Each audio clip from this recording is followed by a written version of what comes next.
Hey, welcome back to Métropole Grid. My name is Andre. Thanks so much for tuning. Hey, Patrick, what'd you get? What'd you get there? What's that? Oh, what's that little thing? Yeah. Congrats, Patrick. What tournament did you win?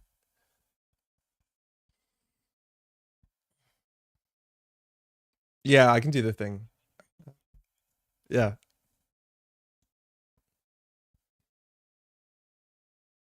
Nice. Hold on. Wait, Patrick. You're muted on the stream. Yes, you honestly are. Hold on. I can fix that. No. Okay. Okay. How about now? I was being Patrick. so funny. This was my best material. Okay, we We can do it went. again. No, hold on. We just want to make sure that, can you all hear Patrick? 6 second Patrick is now delay. audible. I'm owned by Amazon. Okay, hold on. I'm going to throw it back to the countdown. We can come back in. You ready? We'll do it Okay, again. cool. Nobody will I'll know get because the prepared. timestamp, man. Hold Exactly. on, 1 Yeah. second. We'll cut Okay. this out. We'll cut this out the VOD. Hold on. Okay, you're not muted. Just you have to pretend you're muted. Okay, just give us a second.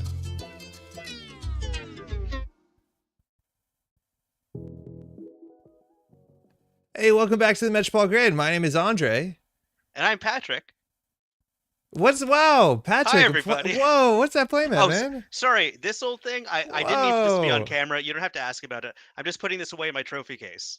No way. Where'd you get that? I've barely seen those.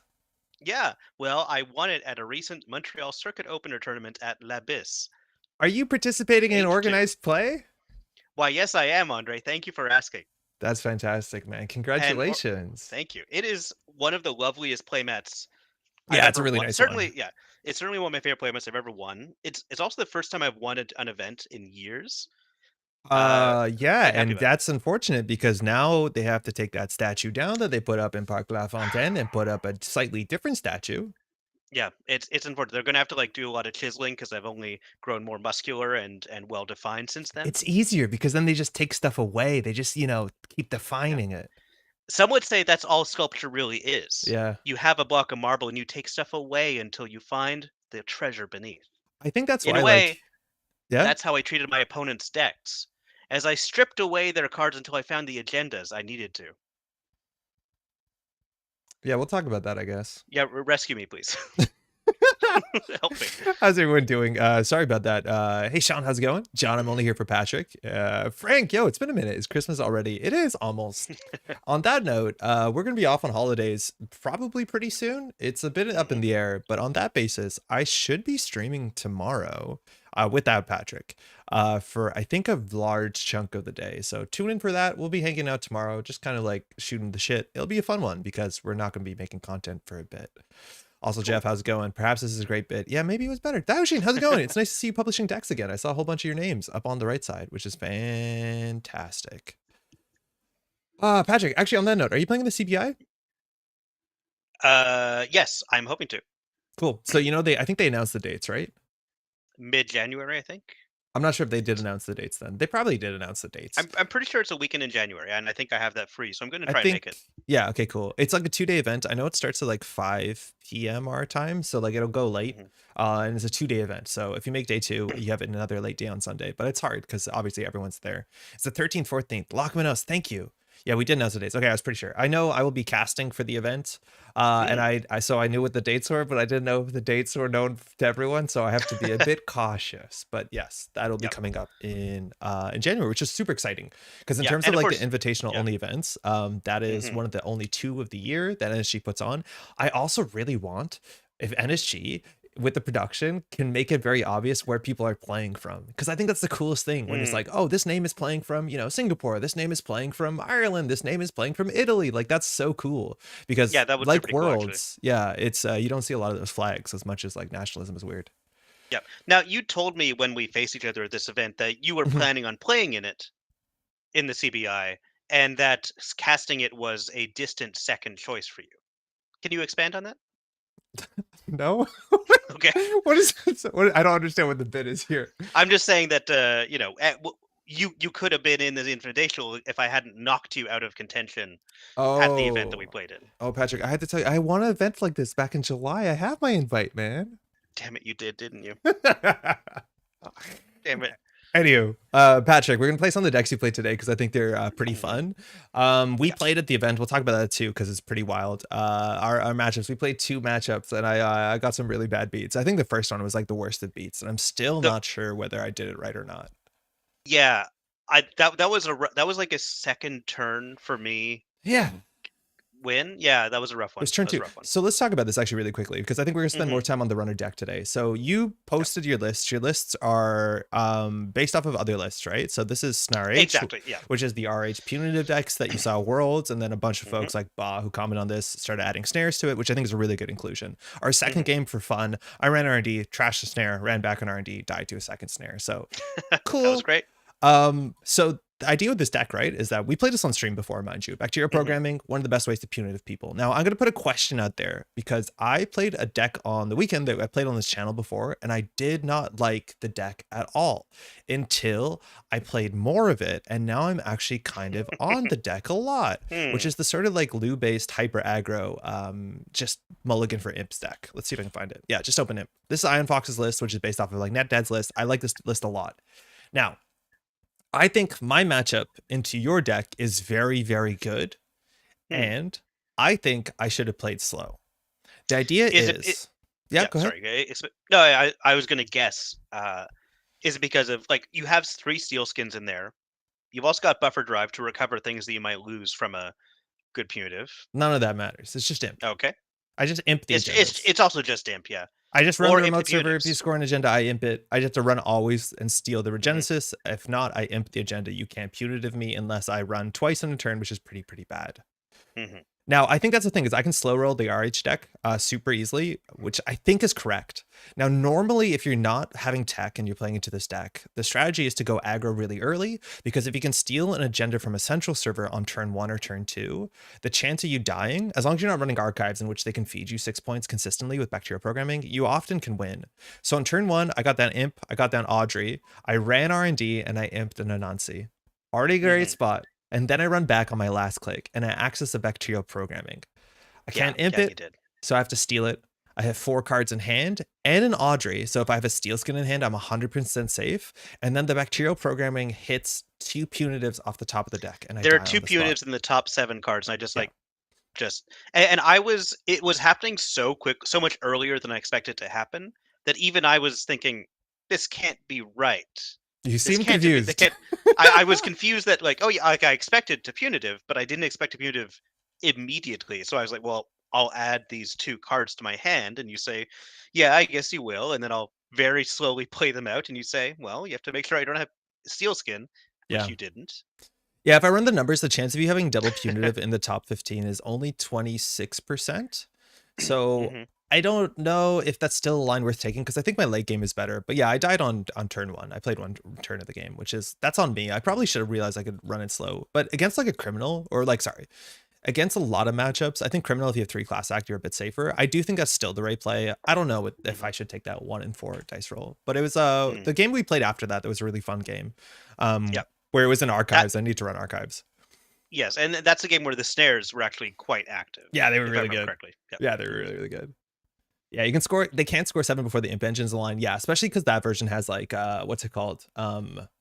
Hippo, and hippoing down the remote server is Mm. really strong. Hey Hmm. Thomas, how's it going? It's the Christmas miracle. It's Hey a cat. Christmas. Okay, yeah. Hey, Hey, everybody. hey cats. I just messaged you. I didn't see what you responded. Didn't know you played FPS games. Also, Kato, how's it going? How's the Valorant going? I don't know why it says we're playing Valorant. It will change if you keep refreshing based off of what we say. So, Magic the Gathering. I tap my mana. Uh-oh. Oko or whatever that card is. I Uh, I harvest my turnips. I harvest my parsnips. Andre's all about those probability calculations lately. They're really good to know because like it's hard to Hmm. tell by gut whether it's wrong or not. And we can definitively say that we die there 27% of the time, barring Mulligan. And that's like worth knowing. That's definitely worth knowing. Do you think Bacterial Engine a bad agenda design? I think it is a bad agenda design. Okay, hold on. I think Hmm. it's a great agenda. I don't like the design of this agenda because it just like is really fiddly and it takes way too long. Hmm. Um I think that number is just too big. Like that's just a goofy big number. And so like the options you can get off of this are like really big web. If this was Yeah, 5, would people play it? Probably not. So maybe that's worth and it something. it does like stop the game in It its tracks when halts it's the game stolen. so hard. Unlike a lot of it, like I like a lot about this agenda. In fact, like Katara Cycle had so many great 5/3s for every faction, and this is one of my favorites of that whole set. Yeah. Um, but yeah, it like really halts the game. It is a haymaker card, I guess you could say. It's fun when you score it out. Like, it is a very thinky card. With the note taking, it's a bit of an easier pill to swallow. But it's like totally worth knowing. And this is like kind of missed. What's that card called? What's the one that from the original core set lets you look at the top 5 of your deck? Look at the precognition. Is that it? Yeah.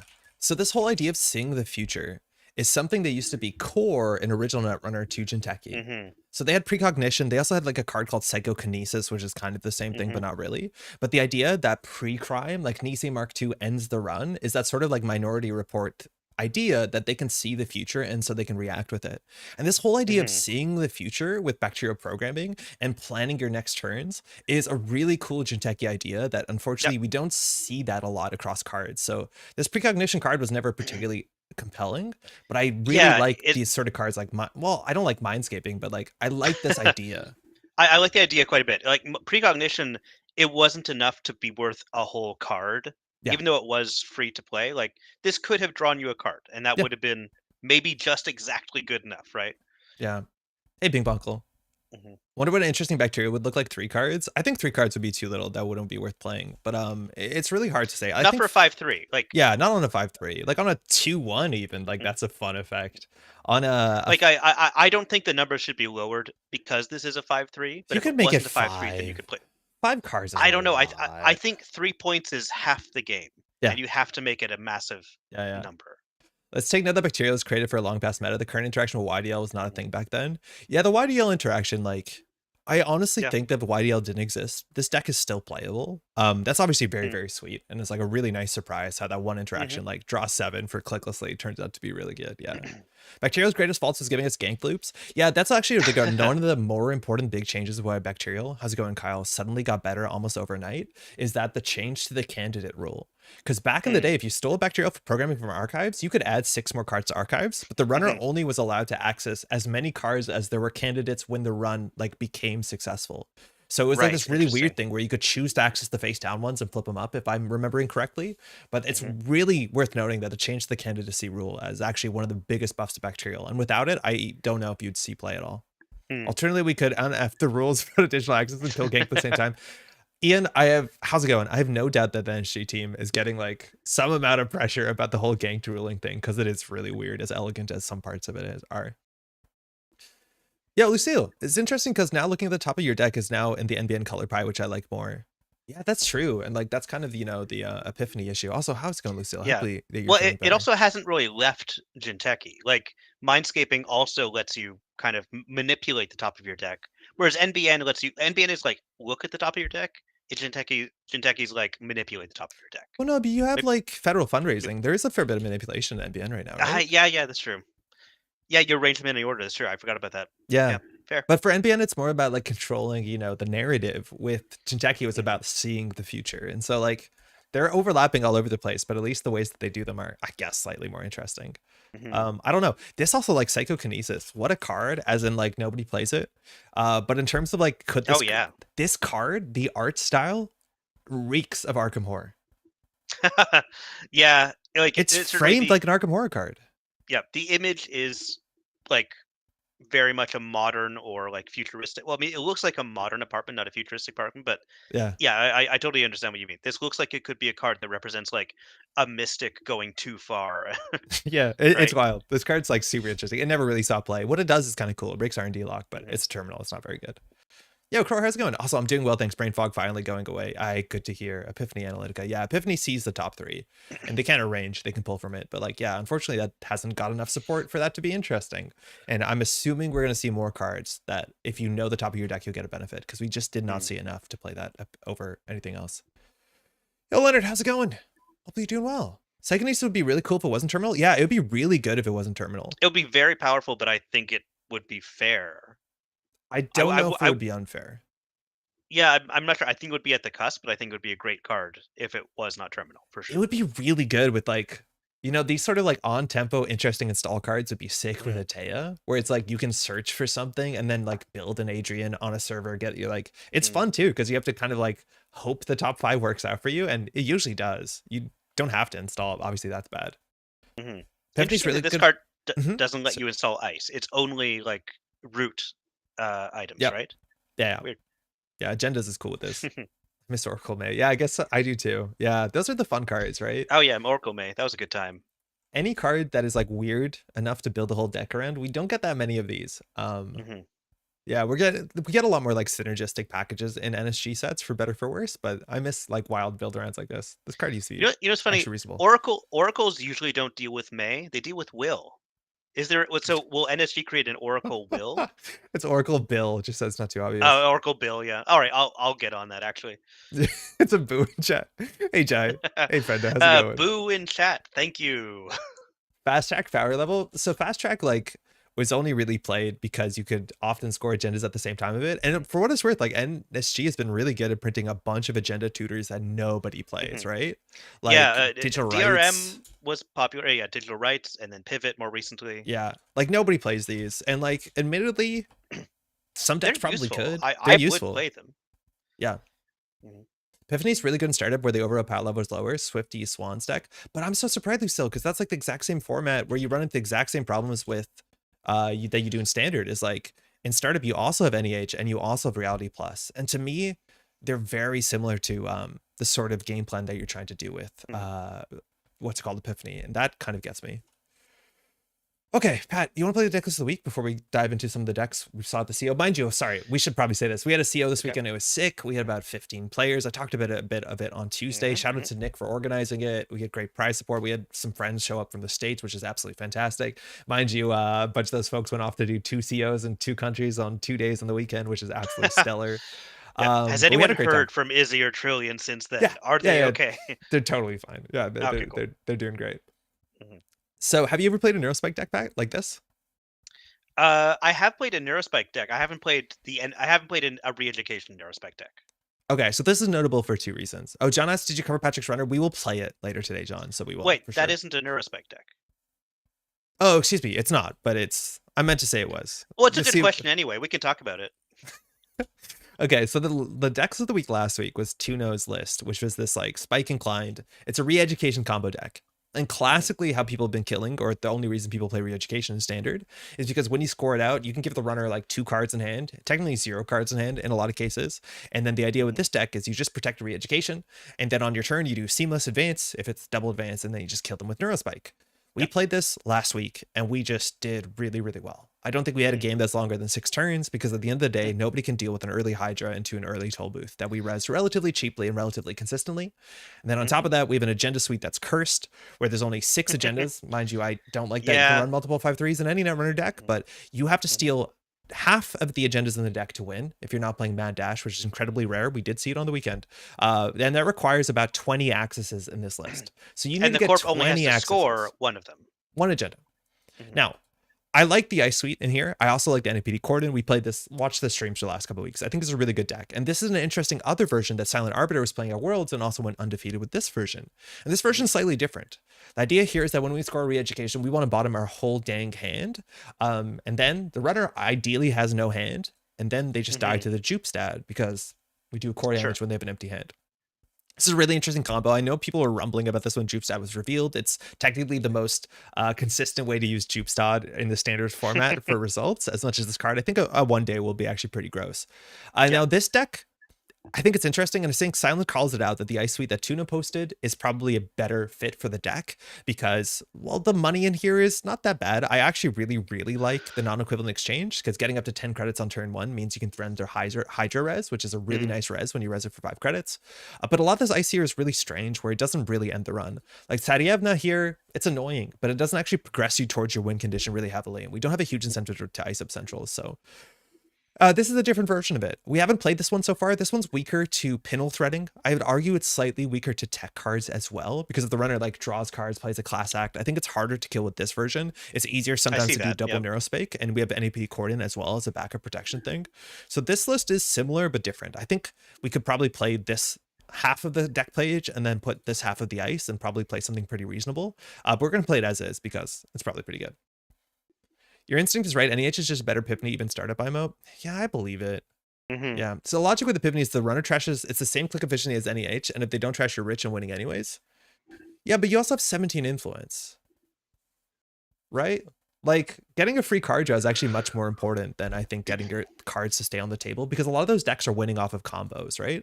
So like just getting a lot of card draw means you're more consistently setting up whatever the kill combination is. Is this mindscaping at the end of the line in startup? It probably still is. I don't know. Let me log in real quick. It's the Sklar Show featuring Andre. Hey, Trillian. How's it going? Hey, everybody. Hey, Trillian.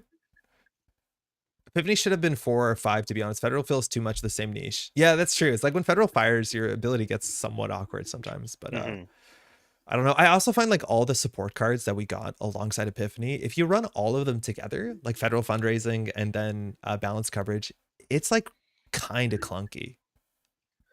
Like, I feel like I'm going to lose the game on accident because I'm going to put their card wrong. You know what I mean? Right? Like, look at top 3, draw 1, put them back, don't reorder them, reveal 1. Like, to me, that dance is way more complicated than, like, as much as we can joke on the start of turn Hoshiko triggers. Like, that is such a more time-intensive dance where if you mess it up, you lose the game. And I don't love that.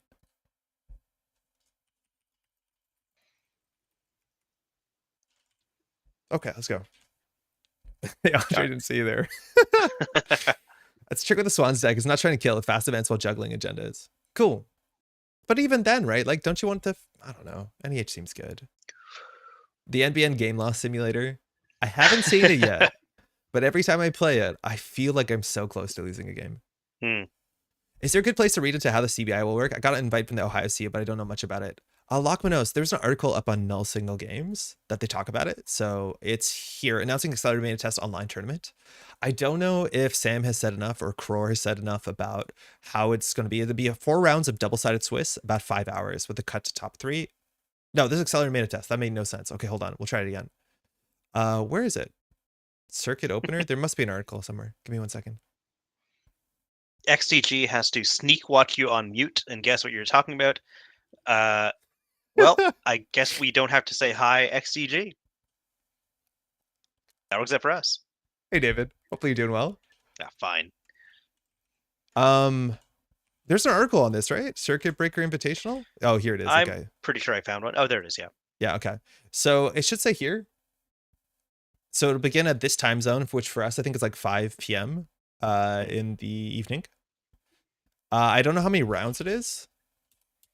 They haven't said how many rounds it is. Sam running this. Yeah. So we'll find out, I think, relatively soon. You might be able to poke some of the NSG staff to figure out what it is. Mind you, even if you're not going to join, this is very much worth noting. Even if you know you can't play, if you want to send the $10 suggested donation, that will cover them shipping the participation prizes. And last year, there's really cool participation prizes. I didn't play the CBI last year. I had an invite and I didn't even send in my $15 at the time. So I didn't even get some nice prizes, which that's on me. I should have figured that out. But just keep that in mind. If you want a cool thing to be like, this is the prize support for getting invited, at a minimum you can send in your money and fill in your form and say I'm not playing, and they'll send you the cool participation prize, which I don't think they've shown what it was, but last year was like those really cool foil. I think they were either spin doctors or hedge funds, or sorry, dirty laundries, or both.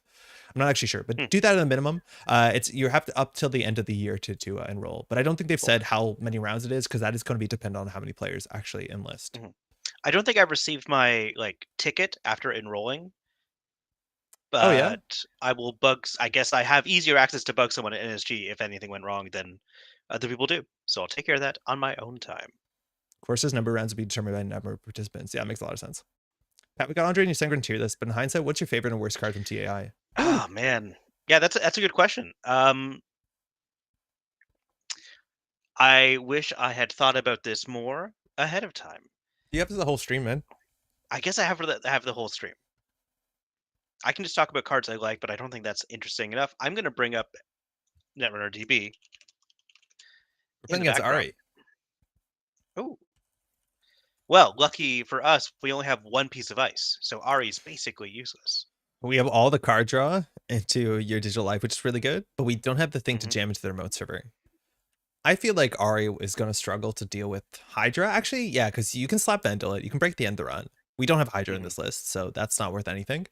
We also have Wraparound, right? Which is pretty good to Ari, because you actually have to Yep. find your Fractor to come back. That's true. A Slap Vandal is going to be no good against Wraparound. That's pretty Yeah. helpful. Magnet's good too.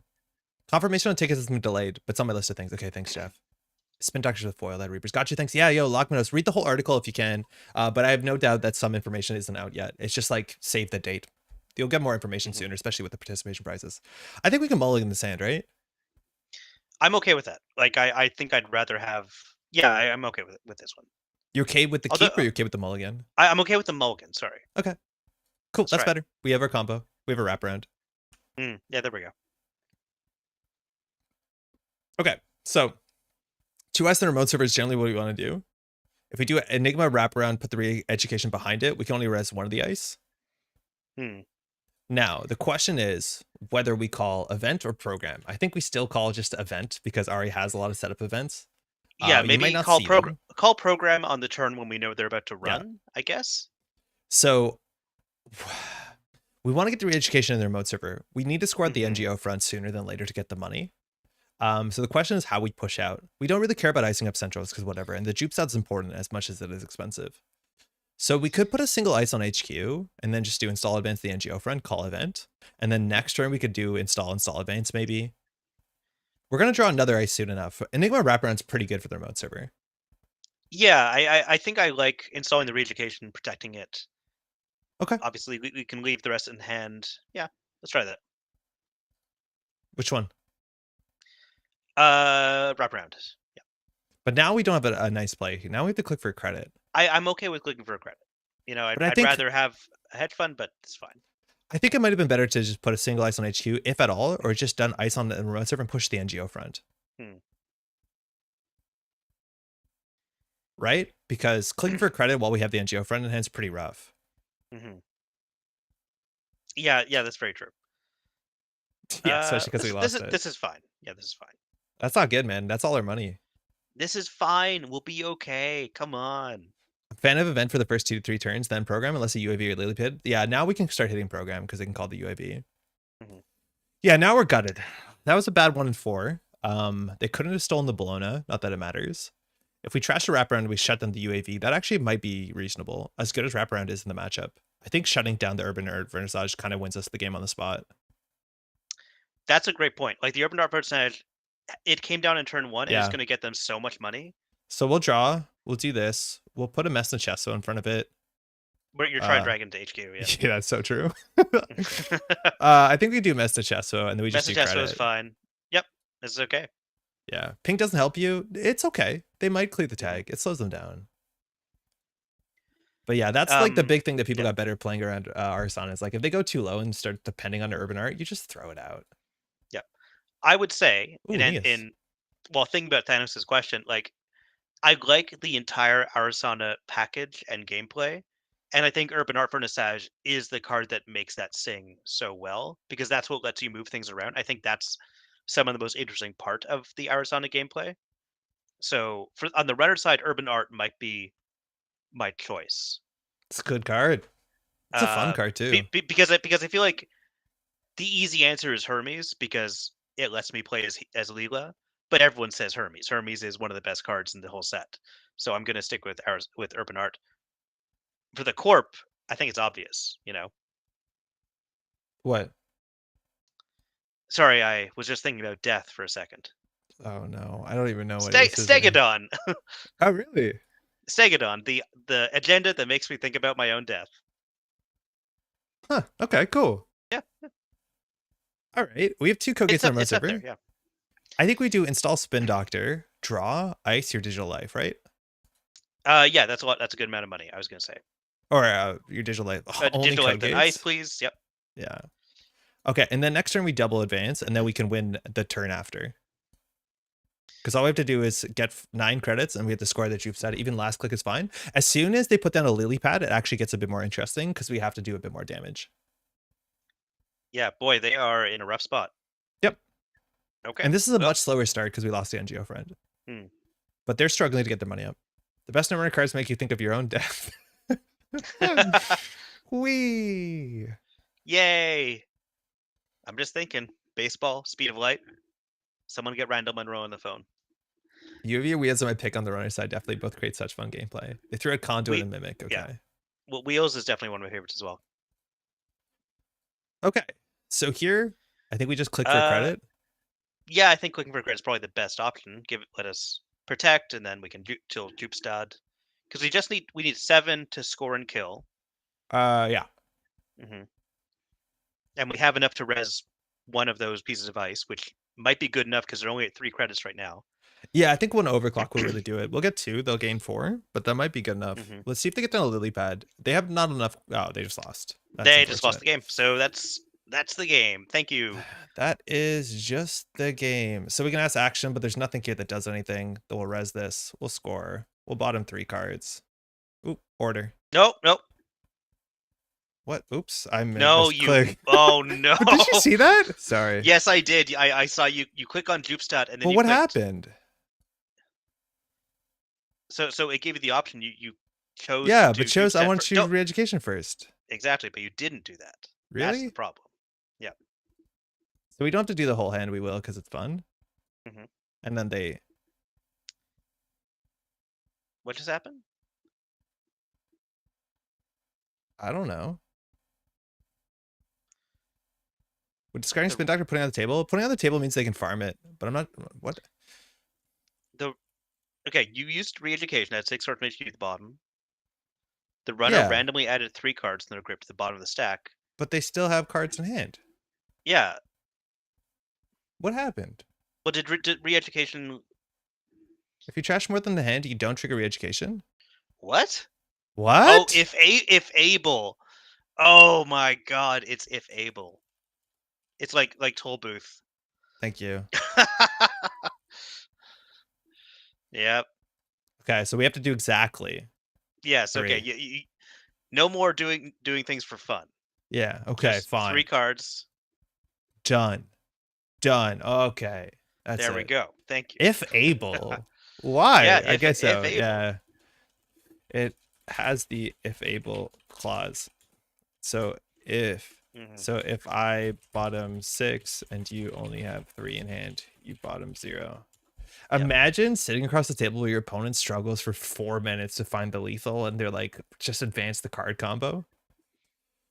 Oh, they're gone. yeah, you explained it and they said, I'm done with this game. In fact, I'm selling my collection. I'm moving to Alaska. Generally don't like this combo. I don't think there's a lot you can do about it. I think the ice, they could have just face checked. They didn't have money though, unfortunately. I do think like going down to the point where like if they overinstall your Cubon, you kind of, your whole economy seizes up, like that can be an issue. But yeah. Getting closer and closer, that's how it works on JNet, being canonically correct. I know. JNet's doing all of it 100% correctly, besides Persephone into that little fly. We should talk about that. John, what do you mean by BM here? If able, the BM ruiner. I think they had enough money. I think they probably had enough money to run.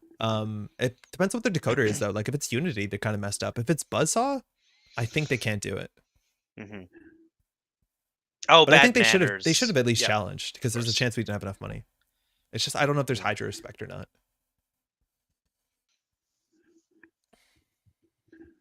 Yeah. What an interesting interaction. Yeah, it's weird. It's like re-education really sees no play unless it like kills people. Yeah, so unless like, it's a combo that no one really likes. Like it's an interesting ability that it's not necessarily going to be part of a kill package, because they're like, oh, I'm removing cards from the runner's hand.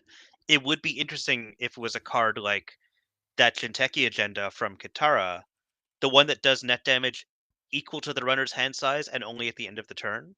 So it's like it's not a kill card. It's only about doing its interesting thing. Maybe that's how I would. That card is peak Obakata.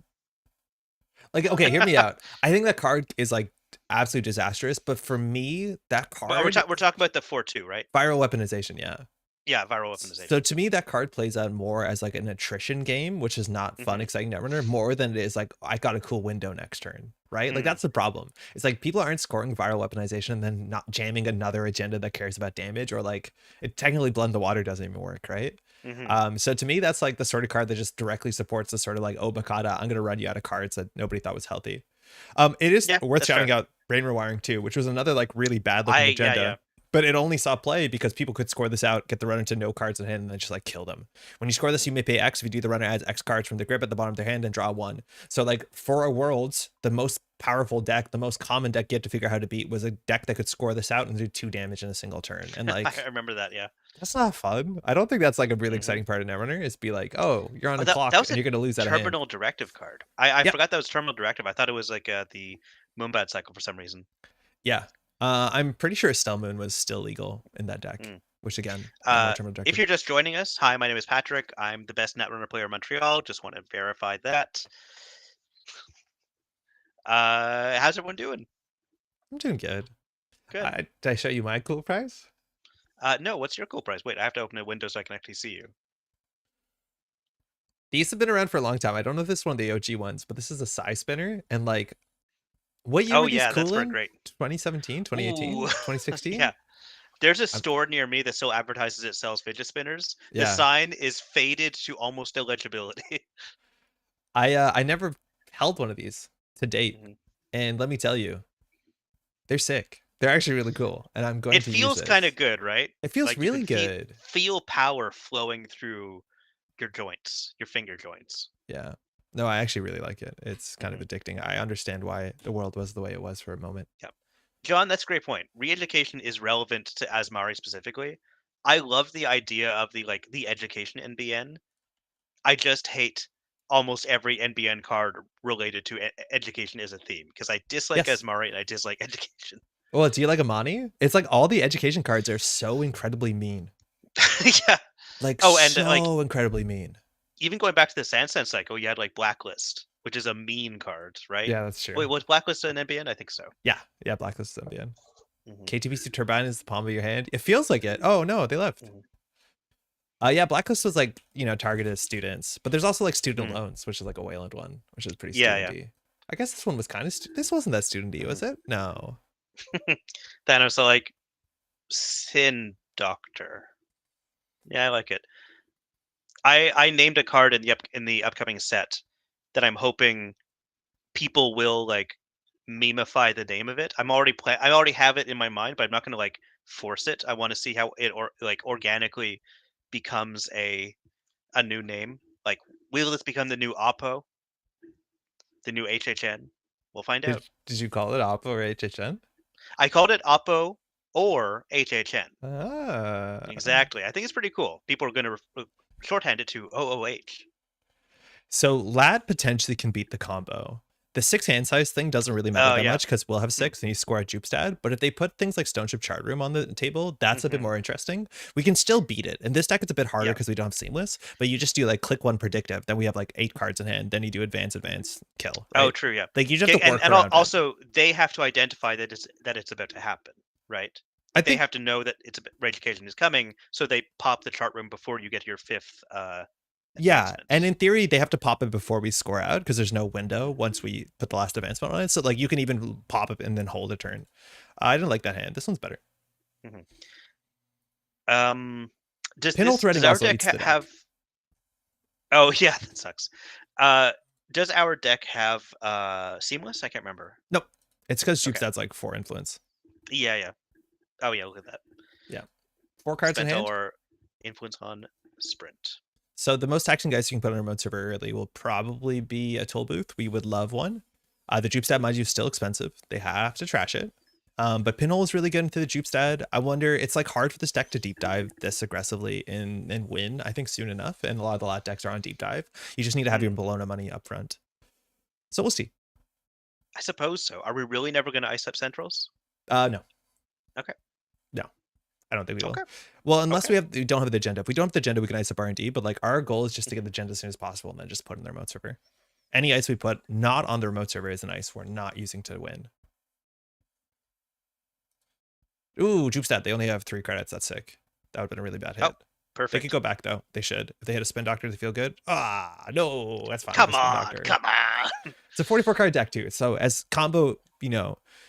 important as combo is, it is nice. We got our events. We will see our next Jupstad before long. I think we'll start with a spin. Okay. So we have the YDL. We want to advance this once. It's either we can put another ice on here, or we can ice R&D. I think we put the Messna Chess on server 1, right? Sure. I don't care about anything else going on. Event. Okay. Yeah. 4 cards in Yeah. hand is also Event. nice. Fine. It's a bit trickier for Lat to play into, as much as the Your Digital Life isn't stellar. Mm-hmm. Going here, so they could run and shuffle the Spin Doctor. I'm okay. The density is really low. It's hard to win off singles. I suppose so, but that is anytime the they right take a play. single, So. I don't know if it is. Anytime they go for a single axis, it's like it's 6 and 36. Like that's really unlikely. And then if it's a Bologna, which is half the agendas, okay, never mind. If it's a Bologna, it's half the agendas. Like they're totally gutted. Now they can win off of a deep dive. Yeah, they've seen 3 cards in 4 clicks. Yeah. We'll draw 3. We just need to get a jupe stat and a thing in the remote server. Okay, we'll get that in the remote server. We'll res. We'll gain 8. We'll put that in the remote server. Do we YDL first? We'll YDL after Rashida. Sure. Just put a pink on R&D. Okay. This is the last stream for the holidays. No, Brennan, I'm gonna plan to do a big stream tomorrow. We might stream for like 8 hours. Like we'll do a whole day or something. Put on a Christmas sweater and have some nice times. But it's yeah, we're almost there. Yeah, it's my last stream of the year. That's true. We forgot to mention that this is, of course, the unholiest month in the Gridorian calendar, since it's furthest from both of our birthdays. So I hope everyone is doing okay. You know, find someone you love, hold them close. The bad times will be over soon. 6 more months. 6 more months, and then if Till... Pat sees his shadow, it's like another 2 exactly. months. They keep moving his birthday. Oh God, I'm so young. I'm so scared of shadows. Hey, here goes again. Let's go 8 hours. Yeah, hey. I think so. I think I need to go get groceries in the morning. Appreciate trash Spin Doctor. Palmers, that's what I say to myself every night, and then I wake up at like 6 a.m. and I can't do anything about it. Let's try that event. Sure. Bad times rotated. Oh. Have you seen Arson Persephone deck floating around? It's amazing jank. Yeah, I've seen a lot of people try and get out. We played S of Persephone. I think the Persephone decks are like way more fun than they look, and they're not as bad as they I need to remind myself what Persephone is, because I haven't seen this deck around. Persephone is a really bad statted 2MU 5-cost killer with horrible numbers, but when you pass a sentry, for every subroutine that you didn't break that fired, you can trash the top card of your deck to force the corp to trash amount of subroutines that fired off the top of their deck. And it's not unique. So you can fire a bunch of them. So I see. Yeah. Okay, cool. The sun is setting at 4:30. I don't know what to say. It's really rough. So you could potentially yeah, okay. I see what's going on there. Cool. Okay, we have an NGO front. That's something. This remote server stinks. Wrap around Messna Chesvo. Like, I don't know what's gonna be taxing another Messna Chesvo. Just record some commentary with Izzy. Yo, sick. Oh, that's cool. From the CEO on the weekend, I take it. So I want to keep the Spin Doctor around. The problem is, like, what are we going to shuffle back? Like, I think we might just want to push here and install Advance. Yeah, this is not great. We'll put back the Spin and I think the Planogram, and then we'll do install Advance, discarding the wraparound. Sure. This is a game from GK back in September. Oh, okay, cool. Okay, cool. With Egret and Ari works wonders. Yeah, you need Egret. I thought it would work with that virus I can't remember the name of, but Egret's like the only card in the format that can do it. There's Echelon. Like this, we're going too slow. This is the first game where it's like turn 5 and we don't have our combo. We need to draw. There's only 2 more in the deck, mind you. It's also we've drawn a bunch of cards. We've drawn half our deck.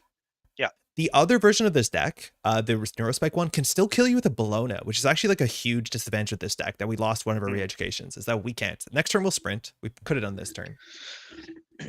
What's with the hippie haps? I don't know what that means. Aaron, how's it going though? Hopefully you're doing okay. Aaron's just asking what's happening, and I've got no idea. Oh. Okay, so Planogram we can put back. I don't think we're gonna want to pink here. We have to shuffle 2 back. Okay, Enigma's gone too. So we can Planogram for 3. We just need to find the agenda. We could flood up. Still nothing. We will play the Subliminal. Sure. Planogram next turn. I guess we should YDL first. It's just I don't think we don't scale well with money. Right? That's the big thing. It's like the other deck we played. I guess we have to Subliminal first. The other deck has bigger ice that can res. Like our ice is really cheap. This is decklist week. Yeah, exactly. This is our second game. Yeah. We lost a re-education off R&D. Hey, Izzy. Aaron, how are you doing? I'm curious to hear that you're doing okay. What time is tomorrow's stream, Andre? I'm streaming my async Final Numbers of Radiant. It'll start in the morning, probably around 10 or 11. It depends. I gotta wake up and just do some stuff. They got a Maw down. Cool. That actually is good Oh, that we're not on Neurospike. yeah, I guess Like, so. this is where we have to Mhm. score at Bologna. This stinks. Or we make them run on the Bologna. But then we lose the Jupstad.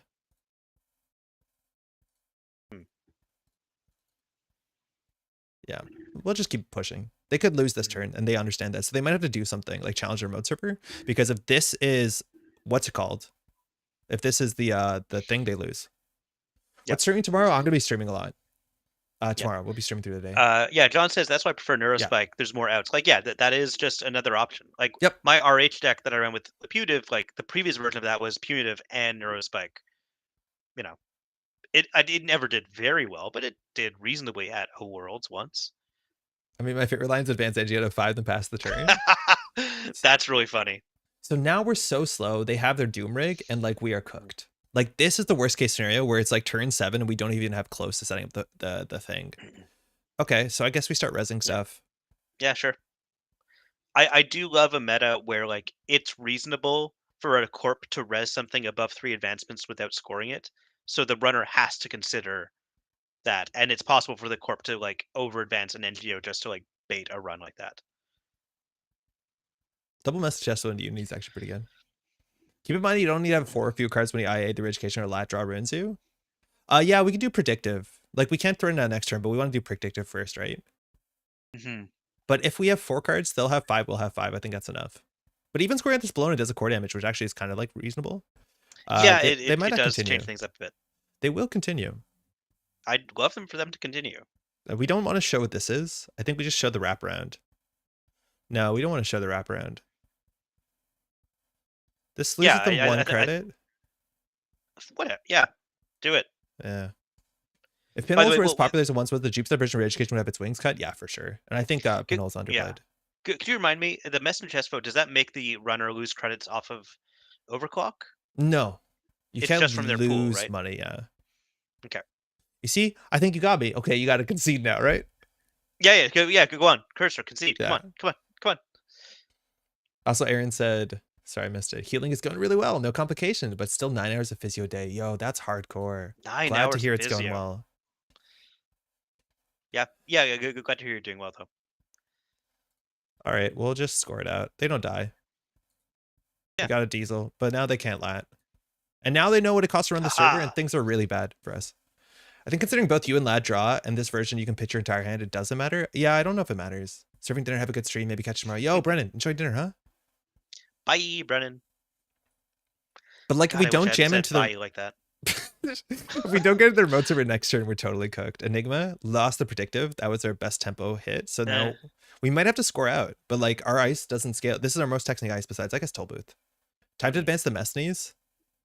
It's really hard to advance the Messneys because we have to take a turn off jamming. Well, I guess we're just jamming. It's so cool how Maw is actually getting Lat to be relevant with core damage. That is really wild. That how Maw can be anti-Lat technology, but it's working for them. I hadn't ever considered that, but that's sort of like Maw as Lat tech to like yeah. yeah, Lat could draw for himself, or he could make the corp lose cards, and that's just as good. Like that's pretty funny. It's hard to play around it though, because like if you steal an agenda on accident, you can't Lat. But yeah, interesting. Oh, they just cracked that. If they keep the stone ship around, they're slightly harder to kill. Yeah, the stone ship makes them really because they would be on 7 cards in hand, and we can't beat that with a double advanced. So yeah, they need to have another one if they don't want to die this turn. And like allowing us to score out is like totally fine here. The bigger threat is that we force them to fire it and then don't score out. Yeah. Yeah. Okay. Not to bring everything back to me. Yeah. But one of my opponents at the CO was also had like 2 or 3 stone ships installed, and while I was like playing my punitive RH. And in the end, I was able to score out because I had like an anoetic and a spin doctor they didn't know about. Managed to keep them out for like 3 runs in a row. But yeah, the stone ships were just so frustrating. They thought they couldn't survive, but I knew they could. Yeah, I like that deck can score out a fair bit. I think I like the Ag Infusion versions of those lists better. Yeah, I know, but I hate playing Egg Infusion. Yeah, we have to ask an action before our last advancement. Otherwise, we can just go straight to score. They don't have a window. Yep. Make them pop the stone ship or something. Yeah, they popped one. I don't think they have to pop another.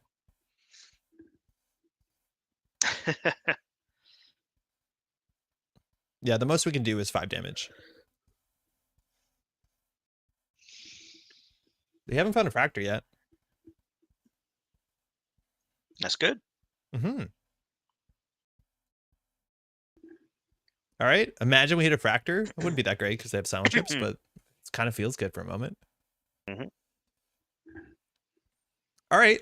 So now we have to jam install advance, and now we're hoping the Bologna is what we top deck, which is now is the least, like, the agenda we have the least copies of, because that's the scarier thing with the Mesto, because they have to do, this breaks for 3 functionally, this breaks for 3 functionally. They can get in. Oh, man, they've been hitting every Rashida. Oh, no. That's really bad, actually. Yeah, it's not good. Now they go for the Maw, that's fine. It's just ice we were never Damn gonna use. you, Rashida. I think they're actually better off not going for the Maw, but taking the money, because the only way they lose is if they can't run this remote server, and they have a click for 3 credit button. Like, we're going to jam every agenda we draw. I don't know if their archives are on here. They might not know which version of the deck we're on, but I guess once you see Jupe's dead, you know they're not on neuro. If we don't draw an agenda next turn, do we advance each of the message expos? Yeah, I think you do. No, Jupestat is still relevant if they steal an agenda. No, it doesn't work. It's only score. Oh, never mind. All right, cool. Good. That's good. I would hate that. I'll draw 1 because we're not going to draw an agenda, and then we'll do advance. So now this costs 6 to break, which is a fair bit more. But now they have a whole turn to that they know they can just like get 6 off telework. So like we trade 2 clicks and 2 credits for their. It's not great. The best case scenario is that they don't elegantly draw into a fractor.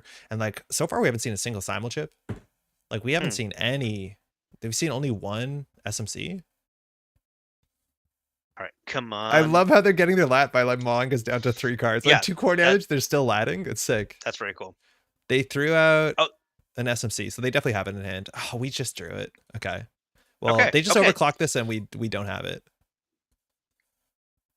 Imagine playing this deck going to turn 13, right? Well, we do have wraparound, right? Like they still need their. They have one in hand if they threw out an SMC, right? Yeah, true. Like there's no way that they would. Yeah, there you go. Okay. So now they just gain 6, overclock. Or sorry, gain 3, overclock. And then they don't trust the double turbine. Jesus Christ. This is why you can't play on turn 12. Yeah, I forgot that Maw gives you 2 MU too. Huh. That's brutal. I really like the lat engine with like different consoles out of faction. Like we've seen Swift, we've seen Hermes, Maw. I think it's really cool what you can get away with. Hermes is an interesting one because it's like unreliable in how it helps lat. They actually might not be able to get in here. The turbine is not worth it. Yeah, with just 2 clicks left, this might be actually a bit difficult. Yeah. Because like this saves them 1 on the Messna, 1 on this. They don't know what this is. Yeah. Like if it's a Hydra, it's definitely worth it. But like they pay 4 and a click for this, where they could run and clicklessly it only saves them 2 credits this run. So the second turbine is going to cost them this run potentially. Can't get in without overclock. Ooh. If only they knew. Oh, maybe not even with it. Yeah, fair. So if we lose, they have to find 2 of our last agendas in R&D. It looks like, and that's the thing is they were going for hits off Maw. They just emptied their teleworks and clicked for credits and understood like the deck has nothing unfair besides ice. Oh, and obviously the combo. So here they need a trash or steal for sure. Maw. I think that's it, man. The advancing the Messnies was right. Yeah. I love it. There we go. All right, score to 9. Yeah. It being the last blown is also something you worry about. With seeing 2 out of the game. Good game. Thanks. Yeah, good game, Cursor. Yeah. Yeah, I think if they just sat back and took the money instead of like went Maw aggressive, which like any agenda we draw, I think we push in their remote server for sure. Yeah, they win that 100%. They catch you around. Yeah, and it's still really hard, right? Winning off singles, like we saw no multi-axis. No doubt they're on some amount of multi-axis, but there's only 2 more agendas, and they have to get every other agenda in the deck to win, which is, again, another big reason why if you can camp the remote server, then you have to get anything in the remote server that's advanced, which like is a smaller subsection than finding 2 agendas in 13 or 14. Yes. 15 last turn, I think, maybe 14. Okay. Yeah, interesting game. Good game. I wasn't so sure we had that, but yeah, it worked out. Yeah. No, it's hard. We lost off the top of the deck. The what's it called? the early one, which I think we could have. The early Ridge Kitchen. Yeah. Yeah. Okay, Pat, before we dive into your deck, you want to do some news real quick? Yeah, so I recently won a CO, Montreal CO at Lepis. This is the playmat that I won. It's really great. Is there any other news? There's some news, but like we I can don't go care. to it later. Alright. Hey, Sneak Door, how's it going? I'm doing well. Other news, there's a November production update that went up. These are always quite fun to read in terms of they just give you updates. There's nothing like here that's really scoops heavy. There's like not a lot of insights. It just basically tells you like, hey, news is good. And then I think the number that was thrown out is like weirdly specific at like 63%, which is a funny number. So Well, it's amazing that we actually can get that granular. Like percentage, we know yeah, that we are at 60%, which is great. Which is yeah, partly thanks to Gabriel Roy. Like yeah, his organizational skills are like what allows us to get there. yeah. He's a project manager who started volunteering at NSG, I think earlier this year, if not last year. Yeah, I believe so. Yeah, but more of the Montreal takeover. Hang on, can we take a moment for everyone to congratulate me in chat? Yeah. Thank you, Eric. That Trillian, Jennifer, but really appreciate it. Of course, it was fantastic. I want to thank my opponents. Uh, yeah, and I'm holding the mat like a banner. I think I'll put a stick on it and wave it around. I it's Aspie, how you doing? Wait, what? It's I'm not. Asphy. Yeah, like Aspa It's channel. asphyxiating.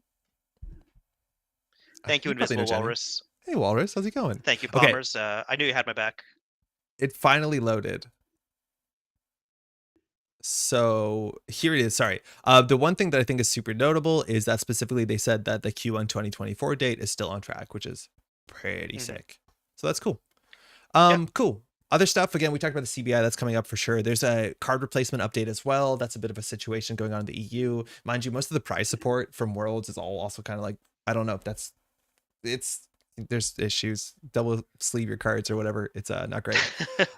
This is the other thing I wanted to shout out for sure. And this is like really, really cool. MB Kelly was messaging me about this earlier and it just released this as well.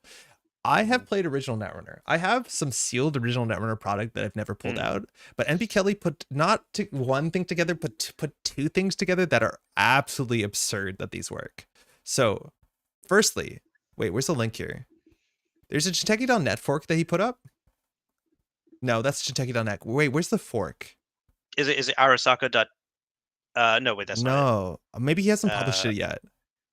He's running a demo soon. Okay. So I don't know if the fork is up yet, but in short, he put together a JNet client that allows you to play original Netrunner. And it actually supports with like, I think actual implementation, almost all of the card pool, barring 2 or 4 things. I saw a list of cards that don't work because they like install counters in the root of a server and they just functionally don't work. It's worth noting that we use the timing structure of modern Netrunner, so things are slightly different, but like everything still makes sense. Like a fort is a server, the breach step now exists. So like you still play with ONR rules, with ANR rules. I think tracing is the only thing that does work in the ONR way, and tracing in ONR is like wildly different. But from my understanding, this entirely works on an ONR client, which is so wild because I have not played a lot of that game. The only thing I played is sealed. And speaking about sealed, he also made this, which is an Netrunner booster maker, which is like how you can easily play ONR without knowing the ONR card pool, which I reckon is most people. So say we go to like one player count, we'll say we'll have 3 base set packs, a Proteus pack, and a classic pack. I'm not actually sure what that means or what would be good. It generates you I'll look that up boosters later. based off of this the Arasaka thing, and then it gives you a seed, and then it gives you a booster pool. If you highlight over any card, it'll show you what the card is, and then you can basically make your corp deck and make your runner deck. So this is Hostile Takeover, mind you. Let me move my face over here. So Hostile Takeover is where is it? It's a 3-1 agenda that says gain 5 cards when you store Hostile Takeover. So similar, but also different. And then you get to see all the wild cards in original Netrunner, which, mind you, didn't even have restrictions of max 3 per deck. Corporate War is a 3-3 agenda, but if you have 12 or more credits when you score this, you gain 12. Otherwise, you lose all bits. Bits, mind you, are credits. Wild agenda, mind you, as a 3-3. I think 3-3 is a wild numbers. Even Tycho Extension, 4-4, no text. I don't know why it's acid. That's a subtype, I guess. But like super, super wild. And then you get to see all the ice. And I think ice is probably my least fun thing about ONR from my experience, because there's so many cards that are just slightly the same as other cards, but slightly different. Like I reckon there's about 24 cards in the ONR card pool that are sentries that do 1 brain damage and end the run. They just come at different strengths and ratios because it's random and you could play in boosters, so you needed some amount of it. But there's like 3,000 different combinations of different walls, which were barriers that end the Yeah. run. So there's like Yeah. 0 strength ones, there's 1 strength ones, there's 2 strength ones. We'll probably see a bunch of them. So this is data wall. It's a 1 cost res, 0 strength, end the run. That's busted good and standard. Then I don't know. We have wall of static. It's a 3-2 end the run. So like, how do you know what's No, better for you? I, Who I'm knows? loving so many of these names. These are so great. Yeah. Shotgun Wire. Yeah, the names are great. There's Quandary, Jack Attack, Ice Pick Willie, Homewrecker. So Shotgun Portable Wire, Scrub was one. That's great. funny enough, Shotgun Wire is a reprint from original Netrunner. This is just Wall of Thorns. This is just Wall of Thorns, yeah. Directly. Also, there's no factions, mind you, so everybody can play anything. Pie in the Face is just an end the run on a sentry at a 5-3. That's like weird and kind of somewhat not unreasonable. Ice Pick Willie, a 5-1, trash a program end the run. Like there's so Pie in many the cards Face like also this. has a weird subtype. I don't know what deck Crash. crash is. Okay, cool. Yeah. What's the name of the Firefox plugin? Oh, David, sorry. That's it's Cyber Feeder. It's only for Firefox, yeah. When you take a break and let the community cook for themselves and they start breaking out the forbidden first set ingredients. Anyways, this is wild. Mind you, efficiency experts. I actually have a couple of these I used for Beanstalk's proxies back in the day, which is fun because it's the same text. But if you want to play this, mind you, you can play this, and it entirely works. I think once the mirror is out yet, which I don't think is exactly out. But this is an absurd amount of work from NB Kelly. I'm not sure if NB Kelly enjoys ONR or wanted to like revisit ONR and figure out ONR. But this is something that we'll be doing on the channel at some point in the near future. I hope. I'm not sure if we'll have time this year, but specifically, there's going to be a demo being played on Sunday the 17th. That's very, very soon. And then there's an event that's going to be run on January 20th. So if you want to go play draft with a bunch of people playing an owner, you can do it. And it's open. And that seems really, really, really cool. So an absurd amount of work to play 1996 Netrunner, which is great. It's out even. I thought it was, but Whitest, what's the link? Am I missing it? Because I think it's open. I thought if you go through the GitHub, is there is it on the GitHub? A link there? Oh, but this is the GitHub for the boosters. Oh, this takes you here, right? I'm not sure. We'll find out. I know I got a link, but through DMs, so I don't know if that's like public or not. So we'll see. But I'll let you know. I'm really excited to give ONR a try. It's cool. The only rules that you have to learn are how traces work. He's been DMing random ONR card pictures the past 3 weeks. I was wondering what the heck he was cooking. Yeah, Jai, aren't you with the screenshot? I think playing against NB Kelly. Does the screenshot have the name of the? Does it have the URL in there? No, it's cut out. No. Yeah. But yeah, Jai's playing there. I think Jai dies to Chiba Loans, which is like such a busted, powerful card that if you can't pay it back credit a turn, you lose the game. And from my understanding, a lot of the best decks back in the game just played as many Chiba Loans as they could, and just every turn played one. And it says like gain 16 credits or something absurd. And at the start of your turn, you lose a credit, and if you can't pay it back, you lose the game. But you could just win fast enough that your deck would be like 10 copies of Chiba Loans, where you just played enough and won the game. It's such a tempo boost. Yeah, that is worth of course. It. Yeah. Okay, cool. All right. I don't know what the link is. Let's dive into some Netrunner. I'll update you with the link. If it's not known by now, it'll be in the YouTube description. Hang on. John has a very confusing question. Card designers tend to give their cards names that disproportionately favor early alphabetical sorting for a small show of dominance over their compatriots. True or false? What? Yeah, what? I don't understand. Is this like, are Netrunner cards predominantly like named A, B, or C so that they can come out ahead of Doomtown cards which are named D, E, F? So where did where did you go? Aaron said she was doing this, and I tried to do it later, and it's harder than I thought it was, as much as there is like thousands of Netrunner cards. Do you think, Pat, on the spot, you could run through the Netrunner alphabet and go from A to Z and give me a name of every letter that has a card attached to it? I think there's one letter that there is no card. Okay, I guess I can try. Is this good live content? Let's go. I will find it. Amakua, B1001, Cyber Feeder, Data Sucker. Is there an Eduardo? No. You almost said an ID there. Yeah, Edward Kim. Freedom through equality. Sure. That starts with quotation marks. Oh, you're right. It does, doesn't it? Okay. Well, but freedom of information. Sure. Or just freedom. Or freedom Kumo. Yeah, sure. G is Gabriel Santiago. I guess I'm Good already one. on those. Ash. Ash. Ash is Hive. Okay. Uh, It's weird. index. Weird how the human brain works. I know, right? Like I am a very smart person. I know lots of words. I promise. I is indexing, Yeah. and now I'm gonna have to like go through the alphabet a little bit because it's when I start to fall apart. You're on H J. I J. Okay, J. I got you. I got you. Kentucky replicating perfection or something like that. Hmm. I could probably do something else. J No, that K. counts. K is hard. K was the one I struggled on the most. Hey, Cold Lava, I K think is there's one letter that there isn't. like I've oh man, I've suggested names that start with K. K is a hard one. Because I Kate. think No, wait, is Kate Kate? McCaffrey works. Yeah, okay. Yeah. Uh, uh, L Klevetnik, yeah. is LLDS memory diamond or something like that. Yeah, that's good. Um, M? M is Ma. Great. N is New Angeles City Hall. Great. O is this is weirdly hard. I hate that this is hard. You Damn mentioned it. a name that you wanted a card to hit the same sort of power if they said the one word that this card. Oppo. Great. Okay, Oppo research. Thank you. Yeah. O. P? P is Patchwork, the card that most sounds like my name. Yes. Patrick Q Star? is it's not it's like a Q coherence chip. Yeah. Is that the That Q count. There's card? a Yeah. lot of Qs. There's way more Qs than you think there would be. There are, yeah, exactly. Yeah. I think like the motorcycle is also a Q. Quanju PT, Uh, yeah. That's the one yeah. I do first because it's Quanju is a fun word.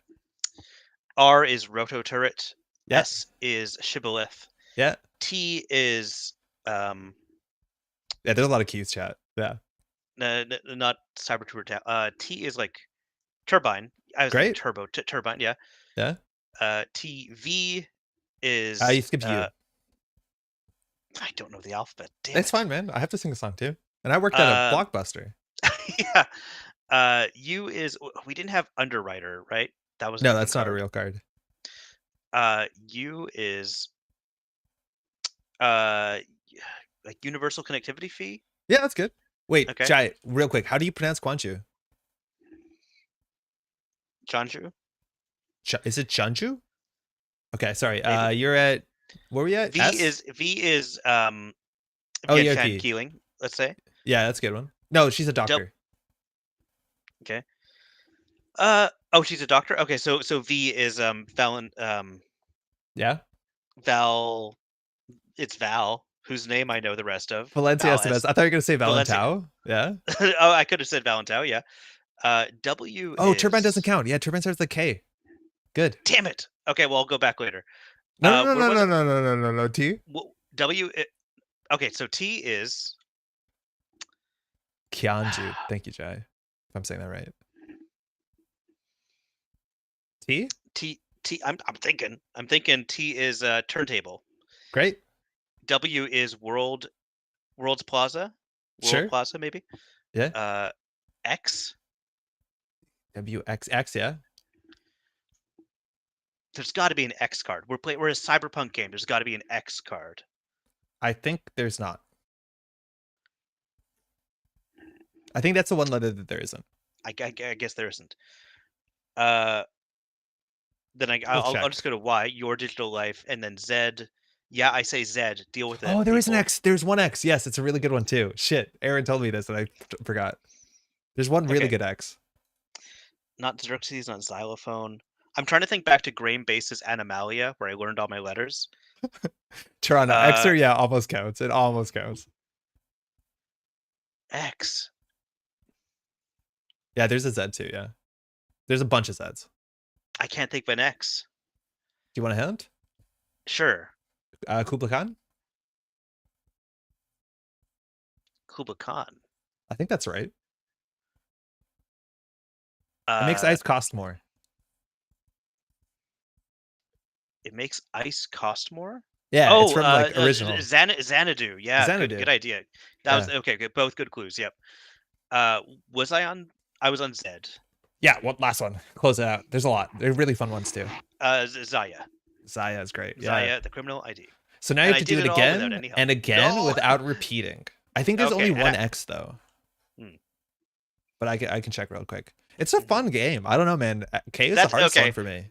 Yeah, that was actually kind of hard. It's actually kind of fun. I don't Hmm. know. I like it. Let me just check. So you can go by name real quick, and then you find out like, oh, I'm struggling with a K, and then it turns out there's like 3,700.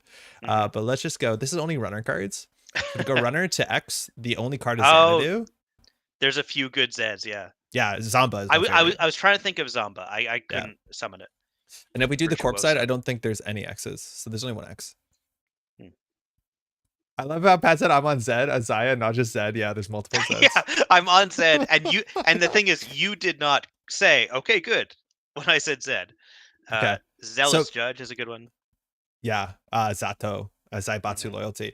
On that note, that means that for the upcoming set, Patrick, you need to What's put that? a card that starts with X, which can't be that hard.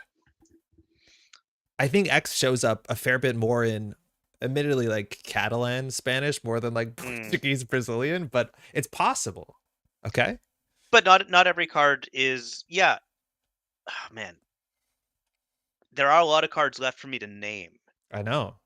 and I think maybe I could do it, but I already have a good idea for most of the names. Just fuck it up, man. Shit. Xylophone. Let's But go. Yeah. yeah, I think it would be important for like For uh for to balance.